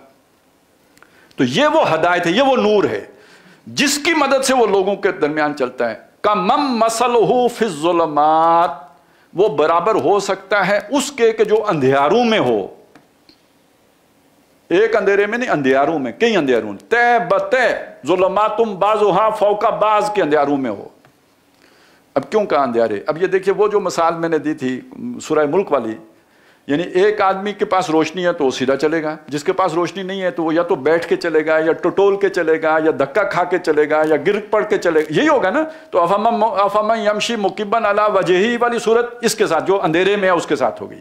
جس کے پاس روشنی ہے یمشی علی صراط مستقیم، وہ سیدھا صراط مستقیم پہ چلے گا۔ تو یہ اسی بات کو ایک نئے پیرائے میں یہاں پہ ہمارے سامنے لے آئے۔ اومن کان میتن فاحییناہ وجعلنا لہ نورا یمشی بہ فی الناس کمن مثلہ فی الظلمات لیس بخارج منھا، وہ ان سے کبھی نہیں نکل سکتا، یعنی اس کے دل پر اب مہر بھی ہو گئی ہے۔ ختم اللہ علی قلوبہم وعلی سمعہم وعلی ابصارہم غشاوہ، اب وہ وہاں سے نکل نہیں۔ ایک کافر وہ ہے جو واپس ایمان کی طرف آ سکتا ہے، ایک کافر وہ ہے جو پکا ٹھکا مور ہو، اب وہ ادھر ہی رہے گا، ادھر نہیں آ سکتا۔ کذالک زین للکافرین ما کانوا یعملون، اس طرح ہم مزین کر دیتے ہیں کافروں کے لیے جو کچھ وہ کیا کر رہے ہوتے ہیں نا، جو اعمال جن میں وہ ہوتے ہیں، جو برے کام، وہ برے کام انہیں اچھے محسوس ہونے لگتے ہیں۔ کر رہے ہوں گے لوگوں کے ساتھ فراڈ، کہہ رہے ہوں گے اس کو حکمت عملی، پھیلا رہے ہوں گے جہالت، کہہ رہے ہوں گے اس کو روشن خیالی، کام سارے ہوں گے بے حیائی والے، نام اس کو دے دیں گے بہادری، تمغہ امتیاز بھی مل جائے گا اس پر، تمغہ حسن کارکردگی۔ اب جب کسی اداکار کو ملے گا تمغہ حسن کارکردگی تو آپ سمجھ سکتے ہیں نا کہ کس چیز پہ ملا ہے۔ تو اب اس تمغے کو حاصل کرنے کے لیے اسے اگر کوئی 2-3 چھیتڑے اور کم کرنے پڑے اپنے جسم سے تو کیا حرج ہے، آخر تمغہ جو حاصل کرنا ہے۔ تو کذالک زین للکافرین ما کانوا یعملون، اس طرح مزین کر دیا جاتا ہے کافروں کے لیے جو ان کی حرکتیں ہوتی ہیں، وہ انہیں اچھی معلوم ہوتی ہیں، بھلی معلوم ہوتی ہیں، وہ سمجھتے ہیں یہی رستہ ہے جنت جانے کا۔ اب یہاں سے آگے ایک نیا مضمون ہے، میں پہلے یہ آیت آپ کو سنا لوں، لیکن اس کا تعلق جو ہے نا وہ انسانی معاشرے کی کامیابی اور ناکامی کے ساتھ ہے۔ وہ پہلی بات ایک فرد کی بات ہے، افراد ہی مل کے معاشرہ بناتے ہیں، معاشرے ہی سے پھر ریاست بنتی ہے۔ آج ہم ریاست کی سطح پہ آ گئے تو فرد کی کامیابی اور ناکامی سے بات شروع کی، پھر اسے ایک اجتماعی معاشرے کی سطح پہ اسے پہنچایا، وہاں پہنچا کے بس کیا۔ فرمایا وَكَذَلِكَ جَعَلْنَا فِي كُلِّ قَرْيَةٍ أَكَابِرَ مُجْرِمِيهَا، اسی طرح ہم ہر بستی میں اس کے بڑے بنا دیتے ہیں ان کو جو اس کے مجرم لوگ ہوتے ہیں۔ اب دیکھیے یہ آگے اور پیچھے کو جوڑیں، اس میں فل ان دی بلینکس کریں، کیا مطلب ہے؟ مجرم کون لوگ ہیں؟ جو ظلمات میں ہیں، ٹھیک ہے، جو روشنی پر ہیں وہ کون لوگ ہیں؟ وہ مومنین ہیں، ان کے مقابلے میں مجرمین وہ ہیں کہ جو گمراہی پر ہیں، جو ظلمات میں ہیں۔ بلکہ میں وہ بھی آپ کے سامنے رکھ دوں نا کہ اللہ تعالیٰ ایمان والوں کا دوست ہے، اللہ ولی الذین آمنوا، تو کیا کرتا ہے؟ یخرجہم من الظلمات الی النور، والذین کفروا اولیاؤہم الشیطان، جو کافر ہیں ان کے دوست شیاطین ہیں، اولیاؤہم الشیاطین، یخرجونہم من النور الی الظلمات، وہ انہیں روشنی سے نکال کے اندھیروں میں لے کے جاتے ہیں۔ ٹھیک ہو گیا؟ بات سمجھ میں آ گئی نا؟ اب آگے چلیں۔ اب جن کو روشنی سے نکال کے شیطان اندھیاروں میں لے گیا وہ مجرم ہو گئے، ٹھیک ہے۔ اب ان مجرموں کو ایک اچھے معاشرے میں اوپر جانے کا موقع تو نہیں ملنا چاہیے۔ دیکھیں اب ہم اپنے جب اجتماعی شعور کو دیکھیں گے، اس اجتماعی شعور کے مطابق ہمارا فیصلہ کیا ہے؟ کرپشن اچھی بات ہے، چور کو بھگاؤ، ٹھیک ہے نا، چور ہمیں پسند نہیں ہے، کرپٹ ہمیں پسند نہیں ہے، چاپلوس ہمیں پسند نہیں ہے، یس مین ہمیں پسند نہیں ہے۔ یہ ہماری اجتماعی سوچ ہے اور ہم ایسے لوگوں کو سخت ناپسند کرتے ہیں۔ لیکن ہمارے معاشرے میں ترقی کون پاتا ہے؟ آگے بڑھنے کے مواقع کس کے پاس ہیں؟ نہیں، حق پرست کے پاس ہیں، کھرے بندے کے پاس ہیں؟ نہیں، مجرم کے پاس ہے، جو چاپلوسی کر سکتا ہے اس کے پاس ہے، جو کرپشن کر سکتا ہے اس کے پاس ہے، کیونکہ اوپر والے چور کو پتا ہوگا یہ بھی چور ہے، کوئی بات نہیں، ہم بھائی ہیں، یہ خود بھی کھائے گا مجھے بھی کھانے کا موقع دے گا۔ اور یہ بد دماغ آدمی جو زمانے کے تقاضوں سے واقف ہی نہیں ہے، یہ بے وقوف نہ خود کھائے گا نہ مجھے کھانے دے گا، خواہ درخواستیں لکھ کے بیچتا رہے گا، سوشل میڈیا پہ شور مچائے گا، اس کو بھگاؤ، دفع کرو، نکالو، مس فٹ ہے، کھڈے لائن ہے گا جی، مجرم۔ یہ ہمارے معاشرے کا یہ اجتماعی رویہ ہے۔ ہم جب ادھر سے دیکھیں گے یہ نظر آئے گا، سوچ کے اعتبار سے دیکھیں اجتماعی سوچ کچھ ہو رہے ہے، اجتماعی عمل کچھ ہو رہے ہے۔ اب وَكَذَلِكَ جَعَلْنَا فِي كُلِّ قَرْيَةٍ أَكَابِرَ مُجْرِمِيهَا، اب یہ جب مجرم لوگ اکابر بن جاتے ہیں، یعنی سیاہ و سفید کے مالک بن جاتے ہیں، پالیسی میکنگ یہ کرتے ہیں، ڈیسیژن میکنگ یہ کرتے ہیں، تمام اختیارات جب ان کے پاس آ جاتے ہیں تو یہ کیا کرتے ہیں؟ لَيَمْكُرُوا فِيهَا، وہ مکر و فریب کے اور تانے بانے بنتے ہیں، کیونکہ حل میں مزید اور بھی مال بنانا ہے۔ یہ تو مطلب تنخواہ سے کتنا بنا لیا، اپنے محکمے کے بجٹ سے کتنا سمیٹ لیا، ہم نے تو ابھی مطلب امریکہ کو بھی پھانسنا ہے، اس کو ہیلے بہانے سے ادھر لے کے آنا ہے، یار ادھر دہشت گردی ہو رہی ہے، آؤ آپ تھوڑی برساؤ اس کی کیا ڈالروں کی، تو ہم بھی فیض یاب ہوں تم بھی فیض یاب ہو، تو آؤ نہ مل کے سیر کریں کوہ طور کی، آؤ اس کو پھانس کے لائیں گے، اوروں کے لیے ڈورے ڈالیں گے۔ ہم نہیں چاہیں گے کہ وہ کبھی بھی وہاں سے واپس جائے، کیونکہ وہی گن تو وہی برساتا ہے نا، من و سلوا تو وہ لے کے آئے گا۔ تو پھر مکر و فریب کس درجے کا ہوگا کہ جھوٹ کو سچ اور سچ کو جھوٹ بنایا جائے گا، اسلام کو دہشت گردی بنایا جائے گا اور دہشت گردی کو اسلام بنایا جائے گا، اس کے لیے فیسیلیٹیشن ہوگی، اس کے لیے بیانیہ گھڑے جائیں گے، بیانیہ کے لیے افراد تیار کیے جائیں گے۔ وہ ایک ٹی وی اینکر ہیں، بڑے شریف سے ہیں، تو یعنی ہم انہیں شریف ہی سمجھتے ہیں، تو ان کے پچھلے دنوں کے ایف آئی اے نے کوئی ناراض ہوئے نا پرائم منسٹر صاحب، تو ایف آئی اے نے ان کو بھی وہ نوٹس بھیج دیا۔ جب ان کو نوٹس ملا تو وہ اندر سے تو گھبرائے، اوپر سے ریئیکٹ کیا انہوں نے، کہا یار ہم کو نوٹس، یہ ذرا فلانے صاحب سے پوچھیں اور فلانے صاحب سے پوچھیں کہ 2002 کے بعد یہ بیانیہ بنانے میں جو ہے لیڈنگ رول کس کا تھا، تو معلوم ہوا بیانیہ بنا، یعنی یہ جھوٹ سارا جو ہم نے گھڑا ہے تو یہ اس کے امام سجے و کھبے ہم تھے نا۔ تو آپ ہماری عزت کرنے کے بجائے ہمیں آج ایف آئی اے کے سامنے پیش کرو۔ یہ ہے اصل میں جو انہوں نے اپیل کی تھی، وہ یہ تھی کہ ہم نے آپ کے لیے اتنی خدمات سر انجام دی ہیں۔ تو اب مطلب کیا ہے؟ یہ سارا جھوٹ پھیلانے میں کون آگے ہوگا؟ کس کی ضرورت ہوگی؟ جب مجرم آ کے اوپر بیٹھ جائیں گے تو وہ پھر مجرم یہ حرکتیں کریں گے، ہر طرف جھوٹ پھیلائیں گے، لِيَمْكُرُوا فِيهَا، تاکہ خوب مکر و فریب کے بازار گرم کریں۔ اب تھوڑا ذرا اسی مکر و فریب میں ایک بات کو سمجھ لیں۔ قطر میں فٹ بال ہو رہا ہے، پاکستان میں کرکٹ ہو رہی ہے۔ یہ کرکٹ کا یا سپورٹس کا یا یہ جو فلم انڈسٹری ہے، اس کا کیا تعلق ہے اس مکر و فریب کے ساتھ؟ یہ بہت گہرا تعلق ہے۔ یہ بات اب آپ کو نہیں اچھی لگے گی میری، لیکن یہ بات میں آپ کو سنانا چاہتا ہوں، بے شک آپ کو اچھی نہ لگے۔ مکے میں یہ مکر و فریب کون کرتا تھا؟ مکے کے سردار کرتے تھے، وہاں بھی ایک پوری ٹیم تھی جو یہ مکر و فریب کرتی تھی۔ ان کی کوئی سینٹرل کمانڈ تو نہیں تھی، لیکن یہ کہ بہرحال اپنے اپنے طور پر سب لگے ہوئے تھے۔ ولید بن مغیرہ کا مکر و فریب کیا تھا؟ وہ ان کا انٹلیکچوئل تھا، بہت بڑا، بیانیے بنانے کا کام اس کا تھا، ٹھیک ہے نا۔ ابو جہل کا مکر و فریب کیا تھا؟ وہ لوگوں کو دھمکاتا تھا، وہ ڈنڈے والا کام وہ کرتا تھا، سزائیں دینا، انگاروں پہ لٹانا، یہ اس کی شعبہ تھا۔ ایک شخص ہے وہاں، نضر بن حارث، وہ میٹھی چھری تھی۔ اس نے کیا کیا تھا؟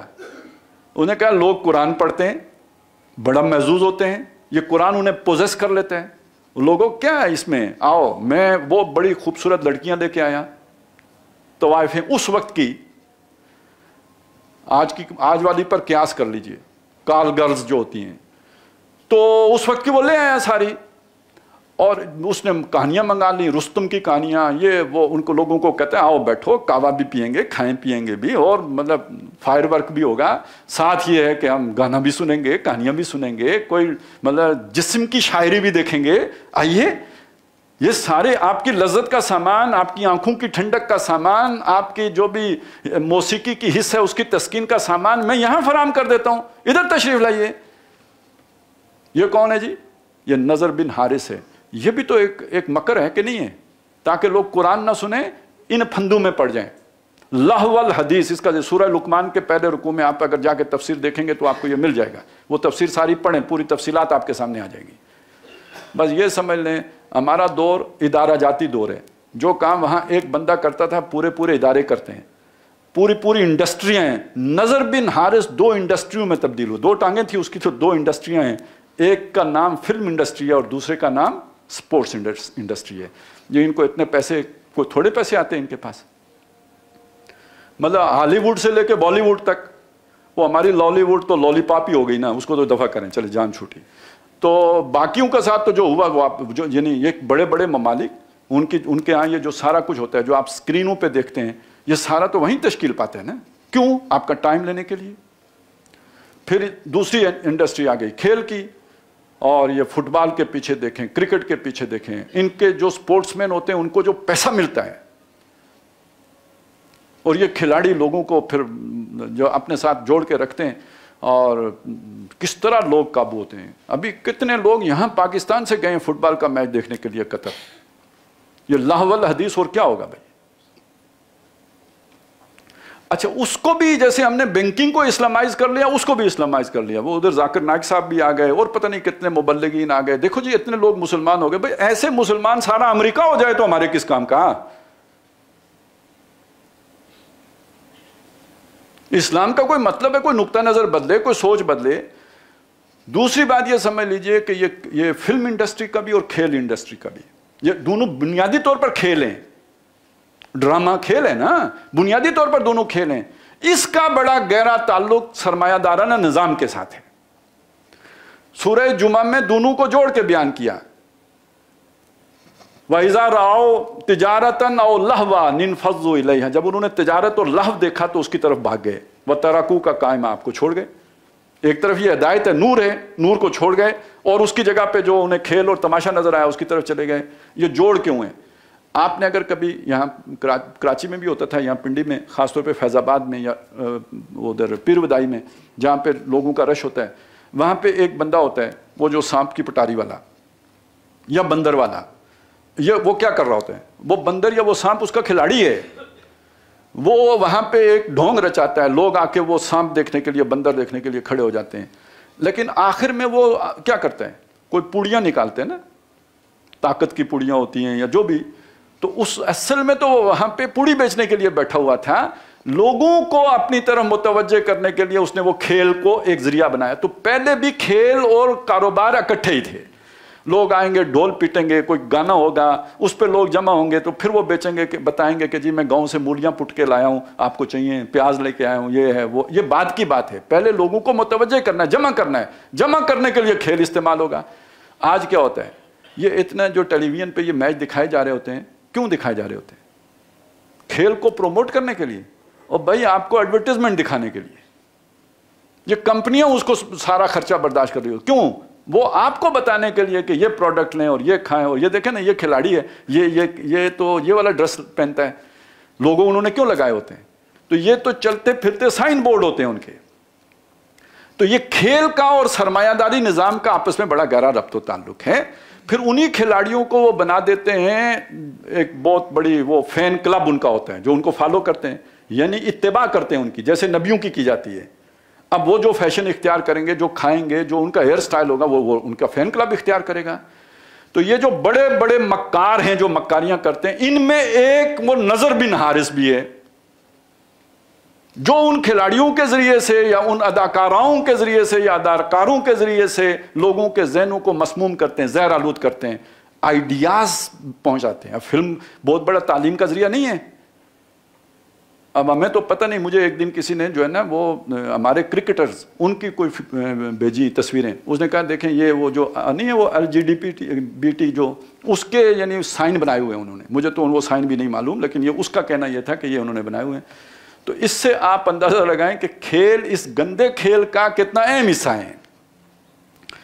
تو ان کو داڑھی رکھ لینے سے وہ کھیل مسلمان نہیں ہو جاتا، اس کا تبلیغی جماعت کے اثر و رسوخ سے وہ کھیل کی اصلیت نہیں تبدیل ہوگی، وہ ہے کھیل۔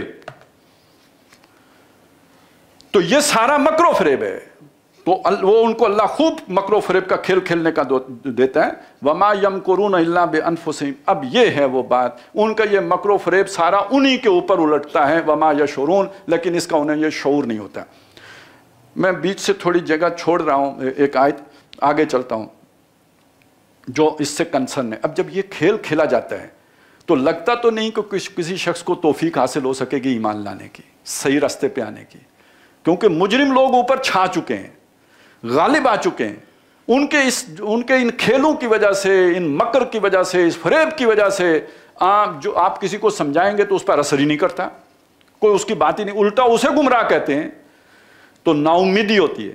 اس نا امیدی میں ایک بات اللہ بتا رہے ہیں، اب یہ سنیے، فَمَن يُرِدِ اللَّهُ أَن يَهْدِيَهُ، یعنی ان حالات میں بھی جس کو اللہ ہدایت دینے کا ارادہ کرے، اللہ ارادہ کرے گا کسی کو ہدایت تو ملے گی، اس کے علاوہ کسی کے پہنچائے ہدایت نہیں پہنچتی۔ حضور کو کہہ دیا کہ نبی انک لا تہدی من احببت، آپ اسے ہدایت نہیں دے سکتے جس کو آپ چاہیں، ولکن اللہ یہدی من یشاء، اللہ ہدایت دیتا ہے جس کو چاہتا ہے۔ اب اس گٹا ٹوپ اندھیرے میں بھی اللہ جس کو روشنی دینا چاہتا ہے، اسے زندہ کرنا چاہتا ہے، اس مردہ معاشرے میں بھی زندہ کرنا چاہتا ہے۔ یشرح صدرہ للاسلام، اس کے سینے کو اسلام کے لیے کھول دیتا ہے۔ انشراح صدر یعنی اور لوگ مطمئن ہوں یا نہ ہوں کوئی پرواہ نہیں، میرا دل یہ کہتا ہے میں تو اس راستے پہ چلوں گا، اب مجھے کسی کی ملامت کی پرواہ نہیں ہے، کسی کا خوف نہیں ہے، کسی کی کو راضی رکھنے کا شوق نہیں ہے، کوئی اچھا کہے برا کہے اس کی پرواہ نہیں ہے، مجھے سمجھ آ گئی ہے یہ راستہ ٹھیک ہے، میں تو اس پہ چلوں گا۔ یہ توفیق کون دیتا ہے؟ اللہ دیتا ہے۔ اگلی بات سنیے، وَمَنْ يُرِدْ أَنْ يُضِلَّهُ، جس کو اللہ گمراہ کرنا چاہے، اللہ ارادہ کرے کہ وہ اسے گمراہ کر دے، يَجْعَلْ صَدْرَهُ ضَيِّقًا حَرَجًا كَأَنَّمَا يَصَّعَّدُ فِي السَّمَاءِ، اس کے سینے کو اللہ تنگ کر دیتا ہے، ایسا گھٹن ہوتی ہے اسے اسلام پر چلتے ہوئے جیسے کہ آسمان کی چڑھائی چڑھتے ہوئے کسی کا سانس پھولے، اتنا مشکل معلوم ہوتا ہے اسے۔ اب وہ روزہ بھی بعض اوقات جب 30 نظر آتے ہیں بندہ کہتا ہے کیسے رکھوں گا، وہ 30 دنوں کے بعد معلوم ہوتا ہے کوئی اتنا خاص بات نہیں تھی، لیکن کئی لوگ ہیں نا وہ نہیں رکھ سکتے، انہیں بہت بھاری معلوم ہوتا ہے۔ یجعل صدرہ ضیقا حرجا کانما یصعد فی السماء، لہذا ہم ایک ایسے ماحول میں ضرور ہیں کہ جس میں صحیح اسلام کی بات کرنا اس کے لیے کوئی اپریسیشن نہیں ہے، وہ لوگوں کو پسند نہیں آتی ہے، لوگوں کو راس نہیں آتی ہے، لوگ اسے قبول نہیں کرتے ہیں، کیوں؟ انہیں اس پر چلنا کانما یصعد فی السماء معلوم ہوتا ہے۔ اور یہ جو بڑے بڑے اوپر بیٹھے ہوئے ہیں، ان کو کہیں جی سود ختم کر دیں تو ان کو کیا لگتا ہے؟ آئسولیشن میں چلے جائیں گے، یعنی دنیا میں تناؤ ہو جائیں گے۔ انہیں کہیں یہ کر دیں، انہیں یہی لگتا ہے، انہیں کوئی شے سیدھی نہیں لگتی۔ یہاں تک کہ 2001 میں جو یو ٹرن لیا پرویز مشرف نے، اس کے بعد یعنی یہ وہ بہت واضح طور پر ہم شیطانوں کے دوست بن گئے۔ ایک اکابر ہمارے تھے، ایک اکابر دنیا کے بھی ہے نا، بش بھی تو کبیر تھا، وہ دنیا کے لیول کا گلوبل ولیج کا چودھری تھا، اس کے اور بھی فرانس والا بھی ہے اور جرمنی والا بھی ہے اور یہ پورا ویسٹ ہے۔ یہ سارے اکابر جو ہیں، ان میں سے اکثر و تو بیشتر وہ ہیں کہ جو باقاعدہ شیطان کی عبادت کرتے ہیں، باقاعدہ شیطانی کلب ہیں جہاں پہ جا کے وہ پہلے سند حاصل کرتے ہیں شیطان کی عبادت کی، اس کے بعد انہیں جا کے تو کوئی اقتدار ملتا ہے۔ ہمارے والے صاحب کو بھی جا کے درگاہ پہ سجدہ کرنے کے بعد جو ہے نا پرائم منسٹرشپ ملی تھی، تو یہ تو ان کے نارمز ہیں تاکہ ثابت ہو کہ یہ ہمارے بندے ہیں، یہ کسی اور کے بندے نہیں ہیں، یہ اللہ والے نہیں ہیں۔ کوئی دھوکہ نہ کھائے، جس نے کھانا ہے بے شک کھائے، لیکن ہم دکھا دیتے ہیں کہ یہ ہمارے والے ہیں۔ تو وہ جو اکابر تھے، ان اکابر کے ساتھ یہ مشرف جڑ گیا، اور اس کے بعد سفر کیا شروع ہوگا؟ یخرجونہم من النور الی الظلمات والا شروع ہوا نا۔ آپ نے ہر روشنی کو مٹانے کی کوشش کی اور اس کی جگہ اندھیرے لے کے آئے۔ ہمارے نصاب تعلیم میں کیا کیا تبدیلیاں ہوئیں، ہمارے نظریہ پاکستان کی جڑیں کھودی گئیں، ہم پاکستان کا اسلامی تشخص ختم کرنے کی کوششیں ہوئیں، آئین پاکستان کے اندر تبدیلیوں کی باتیں ہوئیں۔ یہ صدارتی نظام کی بات بھی اسی لیے تھی کیونکہ اس آئین کے اندر پارلیمانی نظام پاوست ہے، جیسے بچڑا پلا دیا گیا تھا نا، محبت بنی، اس طرح پلایا ہوا ہے اس کے اندر، وہ اسے آپ علیحدہ کر ہی نہیں سکتے۔ آپ اگر صدارتی نظام لے کے آنا چاہتے ہیں تو نیا آئین لکھنا پڑے گا۔ اب آپ سوچیں اگر یہ نیا آئین لکھتے تو اس میں ختم نبوت والی دفعہ شامل کرتے، اب آپ سوچیں یہ نیا آئین لکھتے تو توہین رسالت والی قانون شامل ہوتا اس میں، یہ جو اسلامی نظریاتی کونسل والا شامل ہوتا، وفاقی شرعی عدالت والا شامل ہوتا۔ یہ تو بھلے وقتوں کی باتیں ہیں جب یہ سب چلے، لوگوں کو مطمئن کرنے کے لیے یہ ہو گیا، پر ہو گیا۔ آج کی دنیا میں یہ بھی قبول نہیں ہے۔ یہ جو یو ٹرن ہے تو اس میں ڈی اسلامائزیشن بھی شامل ہے نا، تو ڈی اسلامائزیشن کس شے کا نام ہے؟ یعنی آئین میں جو اسلامائزیشن ہوئی ہے اس کو واپس، اس کا بھی یو ٹرن لو، یہ پروگرام تھا۔ تو جب وہ ان سے مل گئے تو پھر یہ نور سے نکل کر اندھیاروں میں جانے کا پروگرام ہوا۔ فرمایا یہ جو دل تنگ ہو جاتا ہے نا اسلام سے، یہ کیا ہے؟ کذالک یجعل اللہ الرجس علی الذین لا یؤمنون، جو لوگ آخرت پر ایمان نہیں رکھتے، یا میں نے جان بوجھ کے لا یؤمنون کا ترجمہ آخرت کیا ہے، وہ ایک علیحدہ تفصیل ہے لیکن میں نے کر دیا۔ جو آخرت پر یقین نہیں رکھتے ان کے دلوں پر اللہ گندگی ڈال دیتا ہے، ان کو ہدایت کی توفیق نہیں دیتا۔ وہ بے شک اللہ کو مانتے ہوں، دنیا کو ترجیح دیتے ہیں، اللہ کو ماننے کے باوجود اللہ گمراہ کرتا ہے۔ علماء بنی اسرائیل اللہ کو مانتے تھے لیکن ترجیح دنیا کو دیتے تھے، تو پھر اللہ کی آیتیں بھی دنیا کے لیے بیچ کھاتے تھے اور سمجھتے تھے کہ اللہ معاف کر دے گا، تو اللہ کا انکار تو نہیں ہے۔ اچھا آخرت کا بھی انکار نہیں ہے، معاف کر دے گا کب؟ آخرت میں جزا کا انکار، بدلے کا انکار۔ لن تمسنا النار الا ایاما معدودہ، نہیں چھوئے گی آگ مگر گنتی کے چند دن، یہ انکار۔ تو جس کو آخرت کا خوف نہ رہے وہ ہدایت پر نہیں چل سکتا۔ بات میں نے کہاں سے شروع کی تھی؟ امتحان۔ جس نے دنیا کو مقصود بنا لیا وہ کیسے امتحان میں کامیاب ہو سکتے ہیں؟ یہ ہے مسئلہ، یہاں سے سمجھ لیں۔ جس کی مقصود آخرت ہوگی وہ یہاں رائٹ لائن پہ چلے گا کیونکہ اس نے وہ پل صراط سے پار جانا ہے۔ جس کی مقصود دنیا ہو گئی اس کا تو آگے جانے کا دل ہی نہیں کرتا، اسے تو وہ لگتا ہے آسمان پر چڑھنا، وہ تو ادھر ہی گھومنا پسند کرے گا، سرایتی میں یہیں پہ رہوں۔ وَهَذَا صِرَاطُ رَبِّكَ مُسْتَقِيمًا، اور یہ ہے تیرے رب کی سیدھی راہ۔ اب مجھے اس کی تشریح کرنے کی ضرورت نہیں، کون؟ یہ قرآن، یہ جو محمد رسول اللہ ہدایت لے کے آئے ہیں۔ قَدْ فَصَّلْنَا الْآيَاتِ لِقَوْمٍ يَذَّكَّرُونَ، جو نصیحت پکڑنے والے ہیں نا، ان کے لیے ہم نے اپنی باتیں تفصیل سے بیان کر دی ہیں، کوئی ابہام نہیں، ان کو کوئی کنفیوژن نہیں ہے، ان کے سامنے روشنی ہے، اسٹریٹ لائن میں چلتے ہیں۔ لَهُمْ دَارُ السَّلَامِ عِنْدَ رَبِّهِمْ، ان کے لیے سلامتی کا گھر ہے ان کے رب کے ہاں، جنت۔ وَهُوَ وَلِيُّهُمْ بِمَا كَانُوا يَعْمَلُونَ، ان کے جو اعمال ہیں، جو محنتیں ہیں، جو انہوں نے لوگوں کی باتیں سنی ہیں اور جو طنز کے تیر سے ہیں، اس پر ان کے لیے اللہ کے ہاں، اللہ ان کا دوست ہے، ولی ہے۔ جس کا اللہ ولی ہو وہ اسے اندھیاروں سے نکال کر روشنی میں لاتے ہیں۔ اللہ ولی الذین آمنوا یخرجہم من الظلمات الی النور ویوم یحشرہم جمیعا، یہ ایک منظر ہے قیامت، جب اللہ ان سب کو جمع کرے گا۔ اب اس کے بعد ایک نئی ڈائمنشن ہے جو اس سے پہلے آپ کے سامنے نہیں آئی، لیکن آج میں جرت کر کے آپ کے سامنے یہ بھی رکھتا ہوں۔ ویسے یہ باتیں اس عقل کے دور میں کہنی مشکل ہوتی ہیں، لیکن آج سن لیجئے۔ جب اللہ انہیں جمع کرے گا، کن کو؟ وہ مجرم سارے جب آگے آگے ہوں گے، یوم ندعو کل اناس بامامہم، لوگ اپنے اپنے لیڈروں کے پیچھے آ کے کھڑے ہوں گے، تو جو بڑے بڑے امام ہوں گے، لننزعن من کل شیعۃ ایہم اشد علی الرحمن عتیا، جو بڑے بڑے نافرمان تھے ان کو نکال کے آگے رکھیں گے، باقی ان کے پیچھے جو ہے وہ فالن ہوں گے۔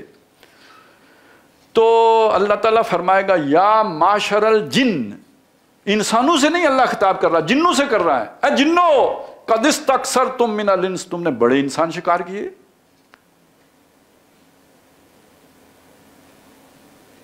وقال اولیاؤہم من الانس، ان کے جو دوست ہوں گے انسانوں میں سے، وہ کہیں گے ربنا استمتع بعضنا ببعض، اے ہمارے رب ہم نے ایک دوسرے سے فائدہ اٹھایا ہے۔ وَبَلَغْنَا، اور ہم پہنچ گئے، اَجَلَنَا الَّذِي أَجَّلْتَ لَنَا، اس اجل کو جو تو نے ہمارے لیے مقرر کی تھی، یعنی موت تک پہنچ گئے، ہم ایک دوسرے سے فائدہ اٹھاتے رہے۔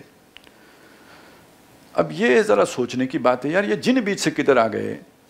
اکابر مجرم تو یہ لوگ تھے جو ہمیں نظر آتے ہیں، تو یہ جنوں کا ان کے ساتھ کیا سلسلہ ہے؟ ویسے تو آپ ان سے پوچھیں تو ہو سکتا ہے وہ جنوں کو مانتے ہی نہ ہو،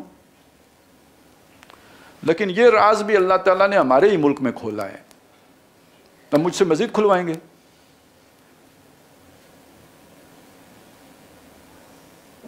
یہ جو بڑے بڑے مجرم ہوتے ہیں، ان کا ہمیشہ سے جنات سے رابطہ ہے۔ میں نے آپ کو بتایا یہ شیطانوں کو سجدے کر کے تو اس کے بعد ہی اس مقام تک پہنچتے ہیں۔ یہ فرعون کا بھی تھا، یہ نمرود کا بھی تھا، اور یہ روایات میں آتا ہے کہ جب نبی صلی اللہ علیہ وسلم بیعت لے رہے تھے، جو بیعت عقبہ اولا ہے شاید، تو اس وادی کا جو جن تھا اس نے جا کے ابو جہل کو بتایا تھا کہ آپ یہاں بیٹھے ہوئے ہو، وہاں پہ تو بیعت ہو رہی ہے۔ یہ انٹیلیجنس شیئرنگ، تو رابطے ہیں ادھر یا نہیں؟ جنوں کے ان شیطانوں، جو انسان شیطان ہیں، ان شیطانوں کے ساتھ جن شیطانوں کے رابطے ہیں۔ اب اس بات کو ذرا میں موقت کرنے کے لیے جہاں سے میں نے پڑھنا شروع کیا تھا نا، وہ پچھلے رکوع کی آخری آیت آپ کو سنا دیتا ہوں۔ وَإِنَّ الشَّيَاطِينَ لَيُوحُونَ إِلَىٰ أَوْلِيَائِهِمْ لِيُجَادِلُوكُمْ، اور یہ جو شیاطین ہوتے ہیں، یعنی شیاطین جن، یہ انسانوں میں سے جو ان کے دوست ہوتے ہیں ان کی طرف وحی کرتے ہیں، حکم بھیجتے ہیں، ان کو پٹیاں پڑھاتے ہیں، تاکہ وہ ان کے بتائے ہوئے نظریات کی روشنی میں، فلسفوں کی روشنی میں، بیانیوں کی روشنی میں تم سے بحث کر سکیں۔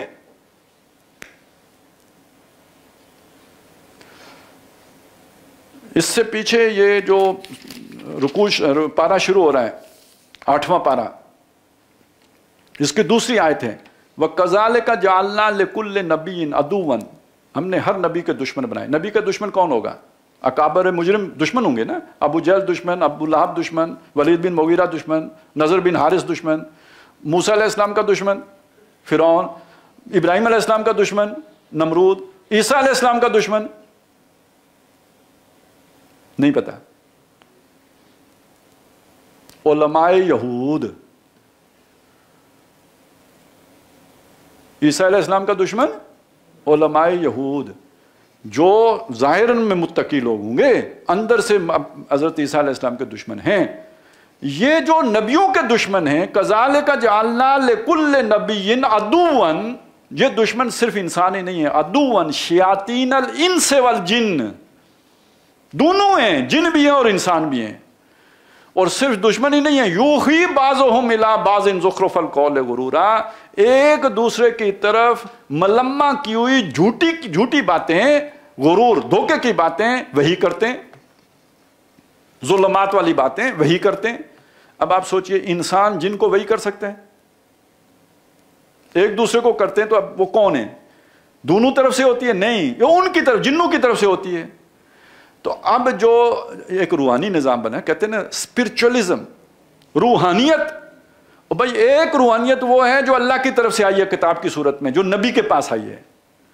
ایک روحانیت ادھر شیطان کی طرف سے بھی آ رہی ہے، اس کو لوگ نہیں جانتے، ہم روحانیت کو مکس کر دیتے ہیں، وہ شیطانی روحانیت کو بھی سمجھتے ہیں کہ یہ بھی روحانیت ہے۔ اب میں یہاں بیٹھا ہوں، فرض کریں باہر میری گاڑی کو چوری کر رہا ہو، میرا کوئی دوست ہو شیطان، وہ آ کے بتا دے بھائی وہ گاڑی جاؤ دیکھو، میں اٹھ کے دوڑوں جا کے گاڑی آپ کے لیے تو میں پیر بن جاؤں گا کہ ادھر بیٹھا ہوا تھا اور مجھے خبر ہو گئی کہ میری گاڑی کو لے کے جا رہے ہیں، آپ کو کیا پتا، مجھے شیطان نے بتایا۔ سمجھ آ گئی میری بات کی؟ تو یہ بادشاہوں کا نظام، یہ یعنی ایجنسیاں تو اب بنی ہیں نا، خفیہ ایجنسیاں۔ آخر پہلے بادشاہ کیسے یہ اپنا نظام حکومت چلاتے تھے؟ انٹیلیجنس کی ضرورت ہوتی تھی انہیں یا نہیں ہوتی تھی؟ کون کرتا تھا ان کے لیے انٹیلیجنس؟ یہ جو بادشاہوں کا کلام ہوتا تھا، یہ کلاموں کا بادشاہ کیوں ہوتا تھا؟ اس کے پیچھے ہی کوئی شیطان بیٹھا ہوتا تھا، یہ ان کی طرف سے وہی آتی تھی۔ اگر ادھر قرآن آتا ہے تو ادھر بھی تو کچھ آتا ہے، یہ ہم بالکل بھولے بیٹھے ہیں، یہ جوڑ ہے۔ اب اس میں ہائر پوزیشن پہ کون ہے، انسان یا جن؟ جن، کیونکہ اس کی طرف سے یہ سلسلہ چل رہا ہے۔ اس لیے اصل مجرم وہ تھا، تو اللہ تعالیٰ نے اس سے ان جنوں سے کہا کہ تم نے بہت انسان شکار کر لیے۔ اچھا، یہ جو انسان شکار ہو رہے تھے یہ کیا سمجھتے تھے؟ ہم ان جنوں سے اپنا کام لے رہے ہیں، یہی نہیں کہتے؟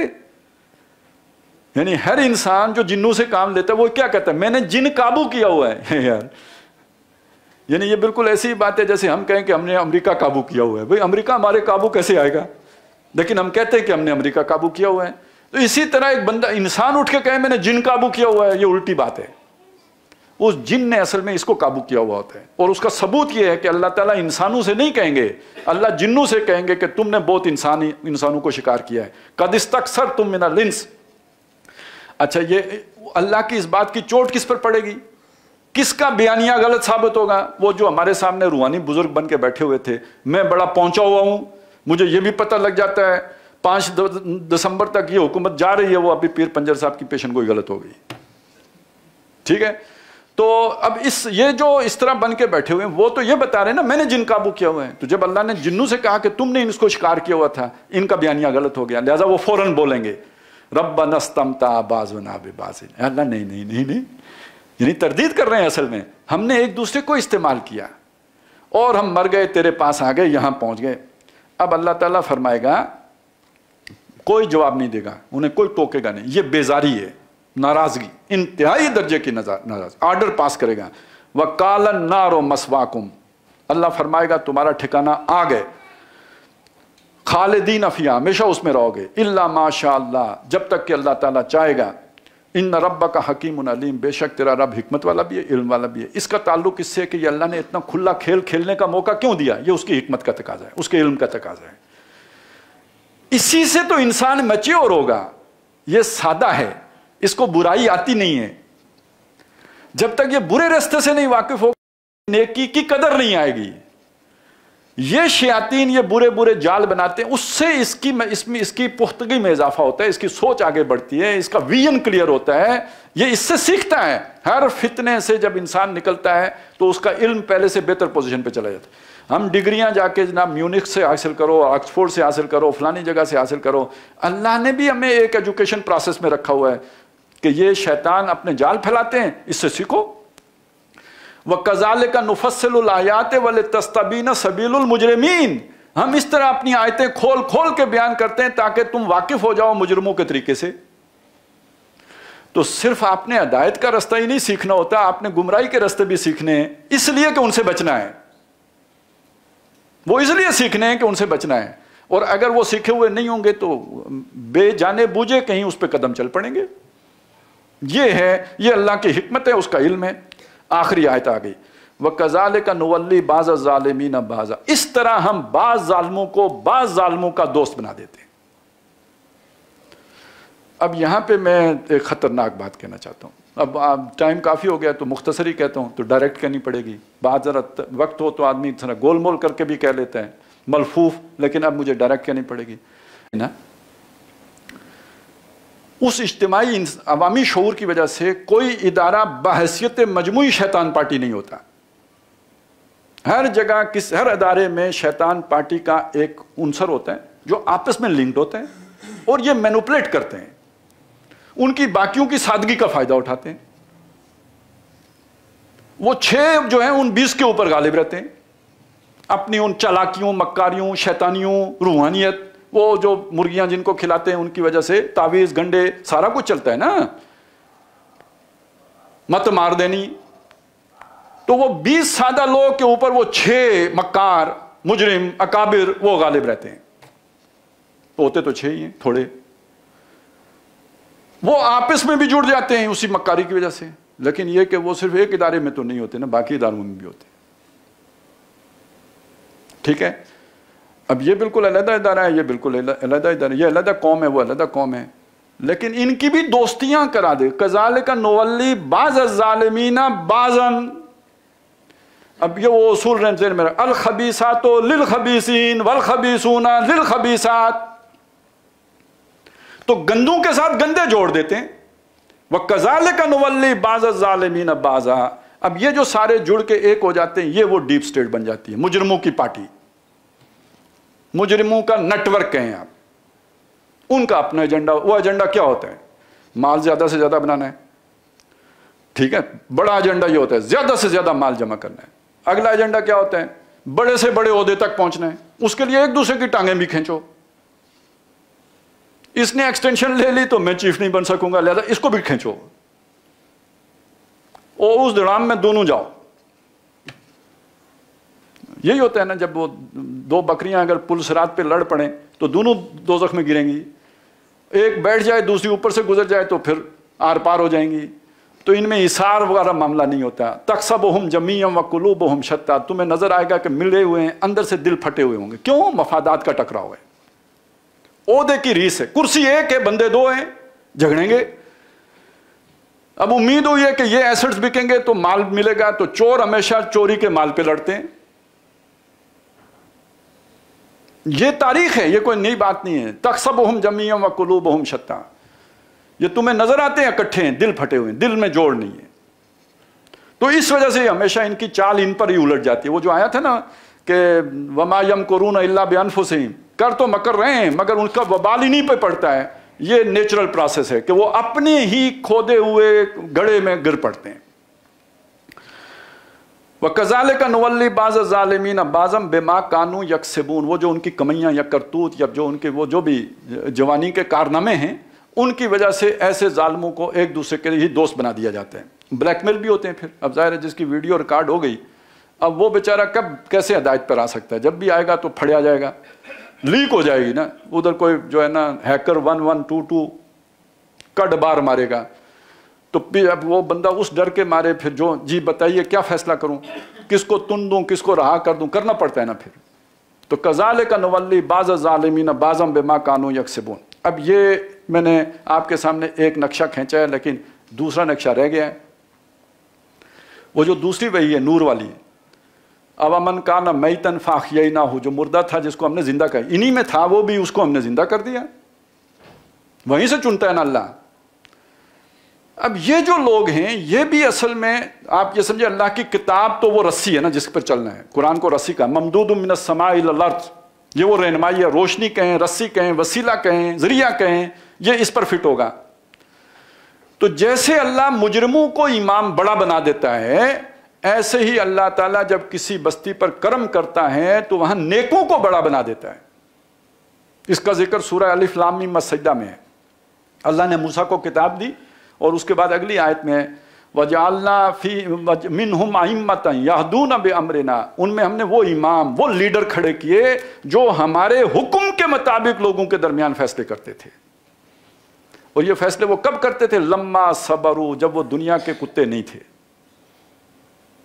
مال بنانے کی خواہش دل میں ہو تو پھر اللہ کے نازل کردہ کے مطابق فیصلے نہیں ہو سکتے. عہدے کی طلب ہو تو اللہ کے نازل کردہ کے مطابق فیصلے. ہاں صبر کر سکتے ہوں، دنیا لٹتی ہے تو لٹے. وہ لوگ ہیں کہ جو اللہ کے بتائے ہوئے طریقے کے مطابق وہ فیصلے لوگوں کے درمیان کر سکتے ہیں. اب یہ ائمہ عام طور پہ تو ہم اپنے علماء کی طرف ذہن جاتے ہیں، یقیناً وہ تو ہیں، لیکن اصل میں جو امام ہیں وہ لیڈنگ رول پر جو لوگ بیٹھے ہوئے ہیں. اب جس لیول پہ ہم تجزیہ کر رہے ہیں اس میں جو اگر حکمران ہوں، داؤد علیہ السلام ہے، سلیمان علیہ السلام ہے، اللہ نے دولت بھی بہت دی ہے لیکن دولت کی ہوس نہیں ہے. ٹھیک اسی طرح وہ جو جتنے میں نے آپ کو نبیوں کے نام گنوائے جو ہم نے شروع میں سامنے آئے، یہ لوگوں کو اللہ تعالیٰ نے اختیار بھی یوسف علیہ السلام کو بھی دیا. یہ دنیا دار لوگ نہیں تھے، انہوں نے لوگوں کے درمیان عدل بانٹا ہے، انصاف کیا، اللہ کے حکم کے مطابق فیصلے کیے، ظلم نہیں کیا ہے. تو گویا یہ افراد ہوتے ہیں کہ جن کو جب اللہ تعالیٰ امامت دیتا ہے، منصب دیتا ہے، عہدہ دیتا ہے، بڑا دیتا ہے تو وہ قوموں کی تقدیر کا فیصلہ کرتے ہیں. اگر نیک لوگ اوپر ہوں گے تو وہ نیکی نیچے تک بھی جائے گی، اور اگر برے لوگ اوپر ہوں گے تو وہ برائی نیچے تک بھی آئے. ہمارے ایک وہ واعظ ہیں، انہوں نے کہیں کہا نا کہ اگر وہ اس معاشرے کو کیسے ٹھیک کیا جا سکتا ہے، یہاں تو وہ ریڑھی والا بھی چور ہے. تو وہ تو اس لیے کہہ رہے تھے کہ پرائم منسٹر نے چوری کی تو کیا فرق پڑا، ریڑھی والا بھی چور ہے. تو بہرحال پرائم منسٹر اگر چوری کرے تو وہ تو قانون کا مسئلہ ہے کہ گویا قانون پہ عمل درآمد نہیں ہو، بڑوں کے لیے قانون نہیں ہے. لیکن ریڑھی والا چوری کرے نا تو یہ مسجد کے مولوی صاحب کا مسئلہ ہے کہ وہ لوگوں کو صحیح باتیں نہیں بتاتے. انہوں نے اصلاح نہیں کی ہے، انہوں نے لوگوں کی جو اصلاح کرنی تھی وہ نہیں کی ہے، انہوں نے اپنی ذمہ داری پوری نہیں کی ہے، انہوں نے اپنا رزق حلال نہیں کیا ہے، جس منصب پر اللہ نے بٹھایا تھا اس منصب کا تقاضا پورا نہیں کیا، اس لیے ریڑھی والا چور ہے. نہیں تو ریڑھی والا جو ہے وہ نیک ہو سکتا تھا، کیونکہ وہ تو آپ کے قابو میں تھا، اس کو تو آپ سمجھا سکتے تھے. تو بہرحال یہ دوسرا رخ ہے جس میں اللہ تعالیٰ جب کسی قوم پر احسان کرتا ہے تو اس کے ائمہ ان لوگوں کو بنا دیتا ہے جو اللہ کے نازل کردہ کے مطابق فیصلے کرتے ہیں، لوگوں کو اس کے مطابق چلاتے ہیں. اس روشنی میں اب آپ بات سمجھ لیجئے کہ جب کسی بستی میں اس طرح کے ائمہ بالکل ختم ہو جائیں، وہ بستی ناپید ہو یا بہت تھوڑے رہ جائیں اور غلبہ ان کو ہو جائے کہ جو اکابر مجرمین ہیں، تو پھر اللہ اس بستی کو ہلاک بھی کر دے، ختم بھی کر دیتے ہیں. اس کی مثالیں بھی بہت سی ہیں. وَكَمْ مِنْ قَرْيَةٍ جو ہم نے ہلاک کر دی مِنْ بَعْدِ نُوح أَهْلَكْنَاهُمْ مِنْ بَعْدِ نُوح کے بعد ہم نے کتنی بستیاں قرن ہم نے ہلاک کر دیے، برباد کر دیے. اور کیوں کہ جب وہ مجرم لوگ اوپر آئے، فسق و فجور کے بازار گرم کیے. وَإِذَا أَرَدْنَا أَن نُهْلِكَ قَرْيَةً جب ہم کسی بستی کو ہلاک کرنے کا ارادہ کرتے ہیں، امرنا مترفیہا اس کے بڑے لوگوں کو چھٹی دے دیتے ہیں کھلی، ففسقوا فیہا خوب فسق و فجور کا بازار گرم کرتے ہیں، اندھیارے پھیلا دیتے ہیں. فدمرناہا فحق علیہ القول ان پر ہماری دفع لاگو ہو جاتی ہے ہلاکت کی. فدمرناہا تدمیرا ان کی ہم جڑ کاٹ دیتے ہیں، اس بستی کو ہم برباد ختم کر دیا، اس کی بالکل نیست و نابود کر دی، نسیہ منسیہ کر دی. کسی بستی کی ہلاکت کا یہ معیار ہے کہ اگر اوپر گندے لوگ آ گئے اب یہ معاشرہ نہیں چلے گا، یہ ہلاک ہوگا. لیکن اگر وہاں پہ کوئی نفس لوامہ بھی موجود ہے، کچھ لوگ ایسے ہیں کوئی بہتر ہیں، یا یہ کہ اللہ تعالیٰ داؤد اور سلیمان علیہ السلام جیسے لوگ لے آتا ہے، تو پھر یہ ہے کہ یہ ترقی کریں گے، آگے بڑھیں گے. یہ اس چیز کو سامنے رکھیں. اور قرآن مجید کا جو عروج و زوال کا جو فلسفہ ہے اس کی یہ علامت ہے بہت بڑی کہ آپ کے اکابر کون لوگ ہیں. مجرم لوگ ہیں تو پھر تباہی بربادی آپ کا مقدر ہے، اور اگر حلالی لوگ ہیں تو پھر آپ کو ترقی سے روک کوئی نہیں سکتا.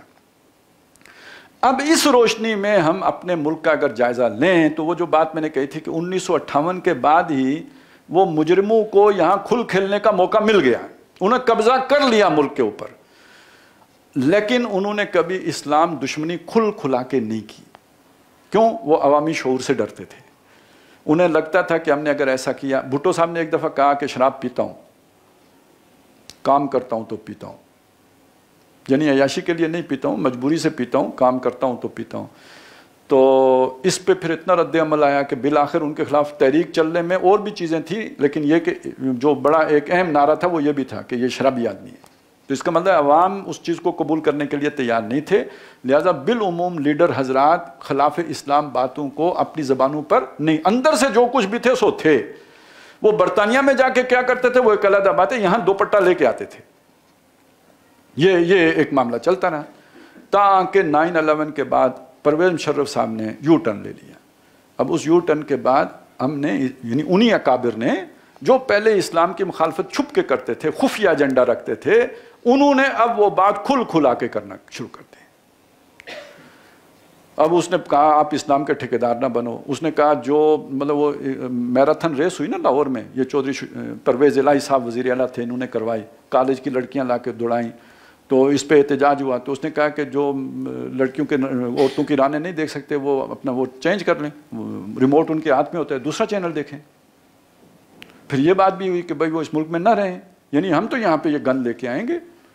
پھر اگر کوئی بولے گا تو ہم نے، یہ بھی ایک طریقہ واردات ہوتے ہیں. جب پیپلز پارٹی کو ختم کرنا تھا تو کچھ لوگوں سے جہاز اغوا کرایا، پھر کہا کہ پیپلز پارٹی ایک دہشت گرد تنظیم ہے، الذوالفقار پارٹی ہے. وہ کوئی 4 8 10 20 لوگ ہوں گے بھی، لیکن وہ اس کے نتیجے میں پھر تمام سیاسی کارکن پکڑ کے مارو کوڑے. کیوں؟ یہ دہشت گرد ہیں. یہ کہانی جنہوں نے دیکھی ہے ان کو پتا ہے کہ الذوالفقار کا نام ہے، چسپاں کرو ہر آدمی پر اور اسے لٹا دو، کوڑے مارو. اسی طرح کی دہشت گردی ہوئی بھی تھے بھی، لیکن اس دہشت گردی ہر جس آدمی نے بھی کھری بات کی پکڑو دہشت گرد ہے اور گم کر دو. 5 سال نہیں ملتا، 7 سال نہیں ملتا، ٹھیک ہے، یہ ظلم بھی کرو. تو وہ جو قبضہ گروپ تھا مجرمین کا، جس کے لیے اب ایک بہترین نام جو ہے آپ روگ ایلیمنٹ، یہ یاد کریں، اسے پھیلائیں. یہ جو روگ ایلیمنٹ تھا یہ قابض ہو گیا ملک کے اوپر اور یہ کھل کھیلنے لگا، اور اس نے مسلمانوں کی زندگی اجرن کرنے کے پلان بنا دیے اور طرح طرح کے مکر و فریب اور ایجنڈے وہ جو ہے ان کی تنفیذ شروع کر دی، بیانیے. اب جو جا کے جو بات ہوئی ہے، میں صرف آپ کے سامنے اب 2 باتیں رکھتا ہوں.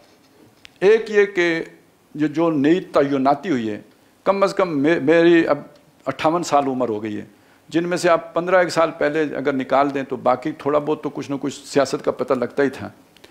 کبھی آرمی چیف کی تعیناتی پر اتنی کھینچا تانی نہیں دیکھی. آپ بزرگوں سے بھی پوچھ لیجئے، کبھی ایسی بات نہیں ہوئی. پہلی بات.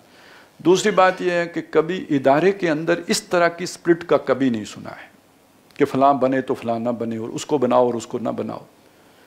اور یہاں تو اتنی کوشش ہوئی ہے کہ بعض جونیئر کو بعد میں استعفیٰ دینا پڑا کہ گویا ورکنگ ریلیشن تک بھی نہیں رکھے جا سکتے تھے. اس درجے میں جا کے مخالفت ہوئی ہے. تو اس سے میں یہ اخذ کر رہا ہوں، اندازے کی بات ہے، پھر کہتا ہوں میرے پاس کوئی سورس نہیں ہے، اس سے میں یہ اخذ کر رہا ہوں کہ جس کو میں نے روگ ایلیمنٹ کہا اس کو یہ پسند نہیں تھا کہ یہ بندہ آئے. ایک بات تو یہ اخذ کر رہا ہوں.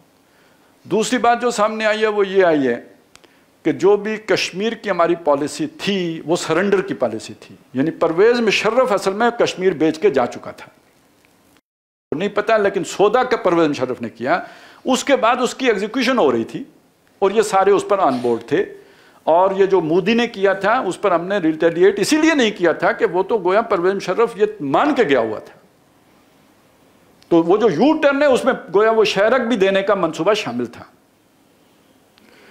یہ بات ہم نے بڑے عرصے بعد سنی ہے اور اس آرمی چیف کی زبان سے سنی ہے جب یہ ادھر LOC کے دورے پہ تھے، اور انہوں نے کہا کہ اگر انڈیا نے کوئی بیوقوفی کی، کوئی ہمارے خلاف جارحیت کی، تو وہ یاد رکھے کہ جنگ دشمن کے علاقے میں لڑی جائے گی.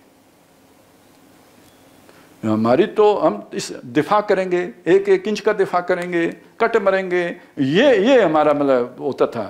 میلی آنکھ سے دیکھا تو آنکھ پھوڑ دیں گے. لیکن یہ بہت ہی کم، یعنی کوئی بہت پرانی ضیاء الحق نے کوئی کرکٹ ڈپلومیسی کی تھی اور اس میں کوئی اس طرح کی بات آئی تھی.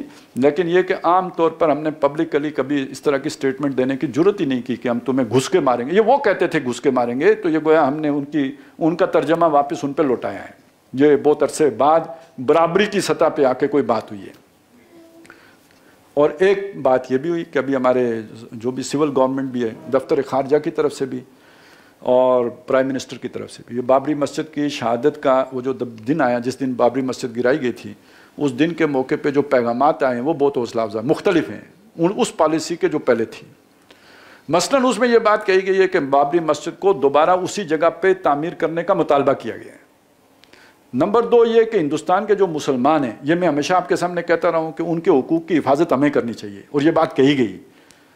کہ بھئی ان کے حقوق کا جو ہے وہ اطلاف کیا جا رہا ہے، ان کے پر ظلم ہو رہا ہے اور ہندوستان کی حکومت کر رہی ہے، تو مسلمانوں کے حقوق کا تحفظ کیا جائے، ان کی شہریت کے جو ذمہ داریاں ہیں وہ پوری کی جائیں۔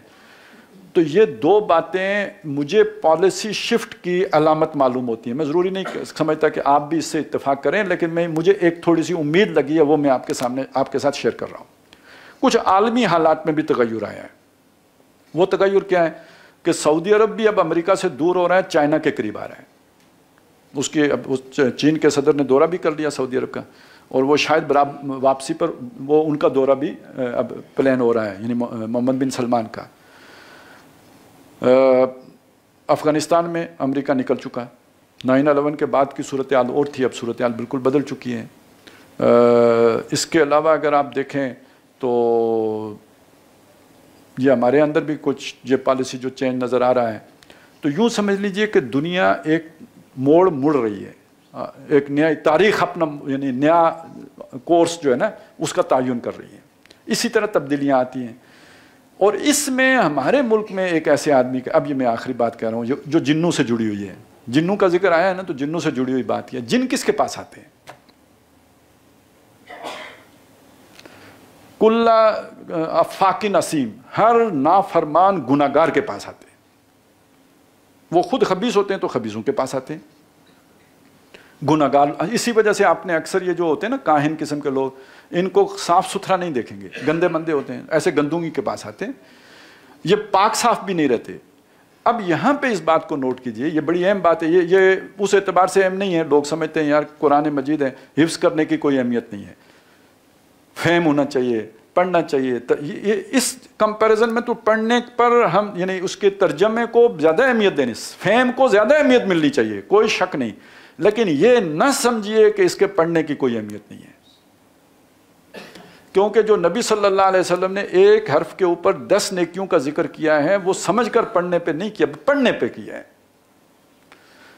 اس کے پڑھنے کی جو برکتیں ہیں ہم وہ بھی نہیں جانتے ہیں، اور یقیناً صرف محض پڑھنے کی برکتیں بھی ہیں، جن میں سے ایک بڑی برکت یہ ہے کہ اس طرح کے شیاطین جن آپ سے دور رہتے ہیں۔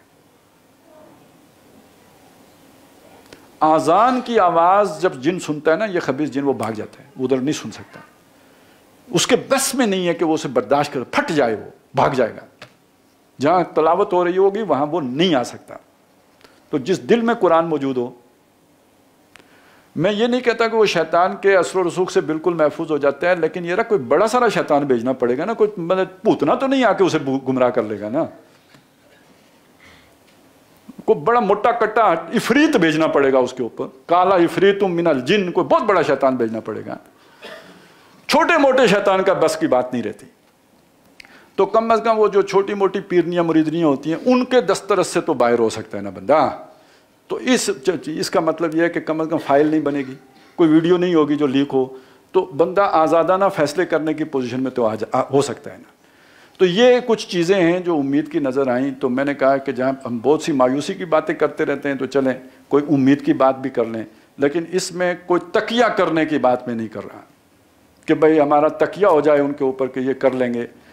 ایک امید نظر آئی ہے، وہ آپ کے ساتھ شیئر کی ہے، لیکن اگر یہ امید سچی ہوئی تو اس کی کچھ علامتیں ہوں گی، دونوں طرف سے ہوں گی، کہ ادھر شیاطین کا غصہ بڑھتا جائے گا، اور وہ غصہ بڑھنے کی علامت یہ ہوگی کہ امریکہ ناراض سے ناراض تر ہوتا چلا جائے گا۔ وہ راضی نہیں ہو سکتا، آپ اگر صحیح رخ پہ جائیں تو امریکہ آپ سے راضی رہے، یہ نہیں ہو سکتا۔ اور دوسری طرف یہ کہ جو اندر اور جو جڑیں ہیں کینسر کی، وہ بھی تو ریئیکٹ کریں گے نا، وہ بھی تو کچھ کریں گے۔ اگر یہ بات ایک فرد کی ہو تو بڑی آسان ہوتی ہے، کریکٹر اسیسینیشن نہیں، بندہ ہی اسیسینیشن ہو جاتی ہے، اس کی مار دیا جاتا ہے۔ لیکن جب گروپ ہو پورا، جیسے کہ بتایا گیا ہے کہ بھائی ایسے لوگ ہیں، تو پھر ظاہر ہے وہ کام تو نہیں ہو سکتا، تو پھر دوسرے کام ہوتے ہیں، پھر معاشی پابندیاں لگتی ہیں، پھر کچھ الزامات لگتے ہیں، پھر وہ بتایا جاتا ہے جناب آپ پہ یہ پابندیاں لگ گئی ہیں، یا پھر آخری بات یہ ہوتی ہے کہ حملہ ہی باقاعدہ فوج کشی کر دی جاتی ہے، برداشت نہیں کیا جائے، کیونکہ دنیا ابھی تک شیطانوں کے قبضے میں ہے۔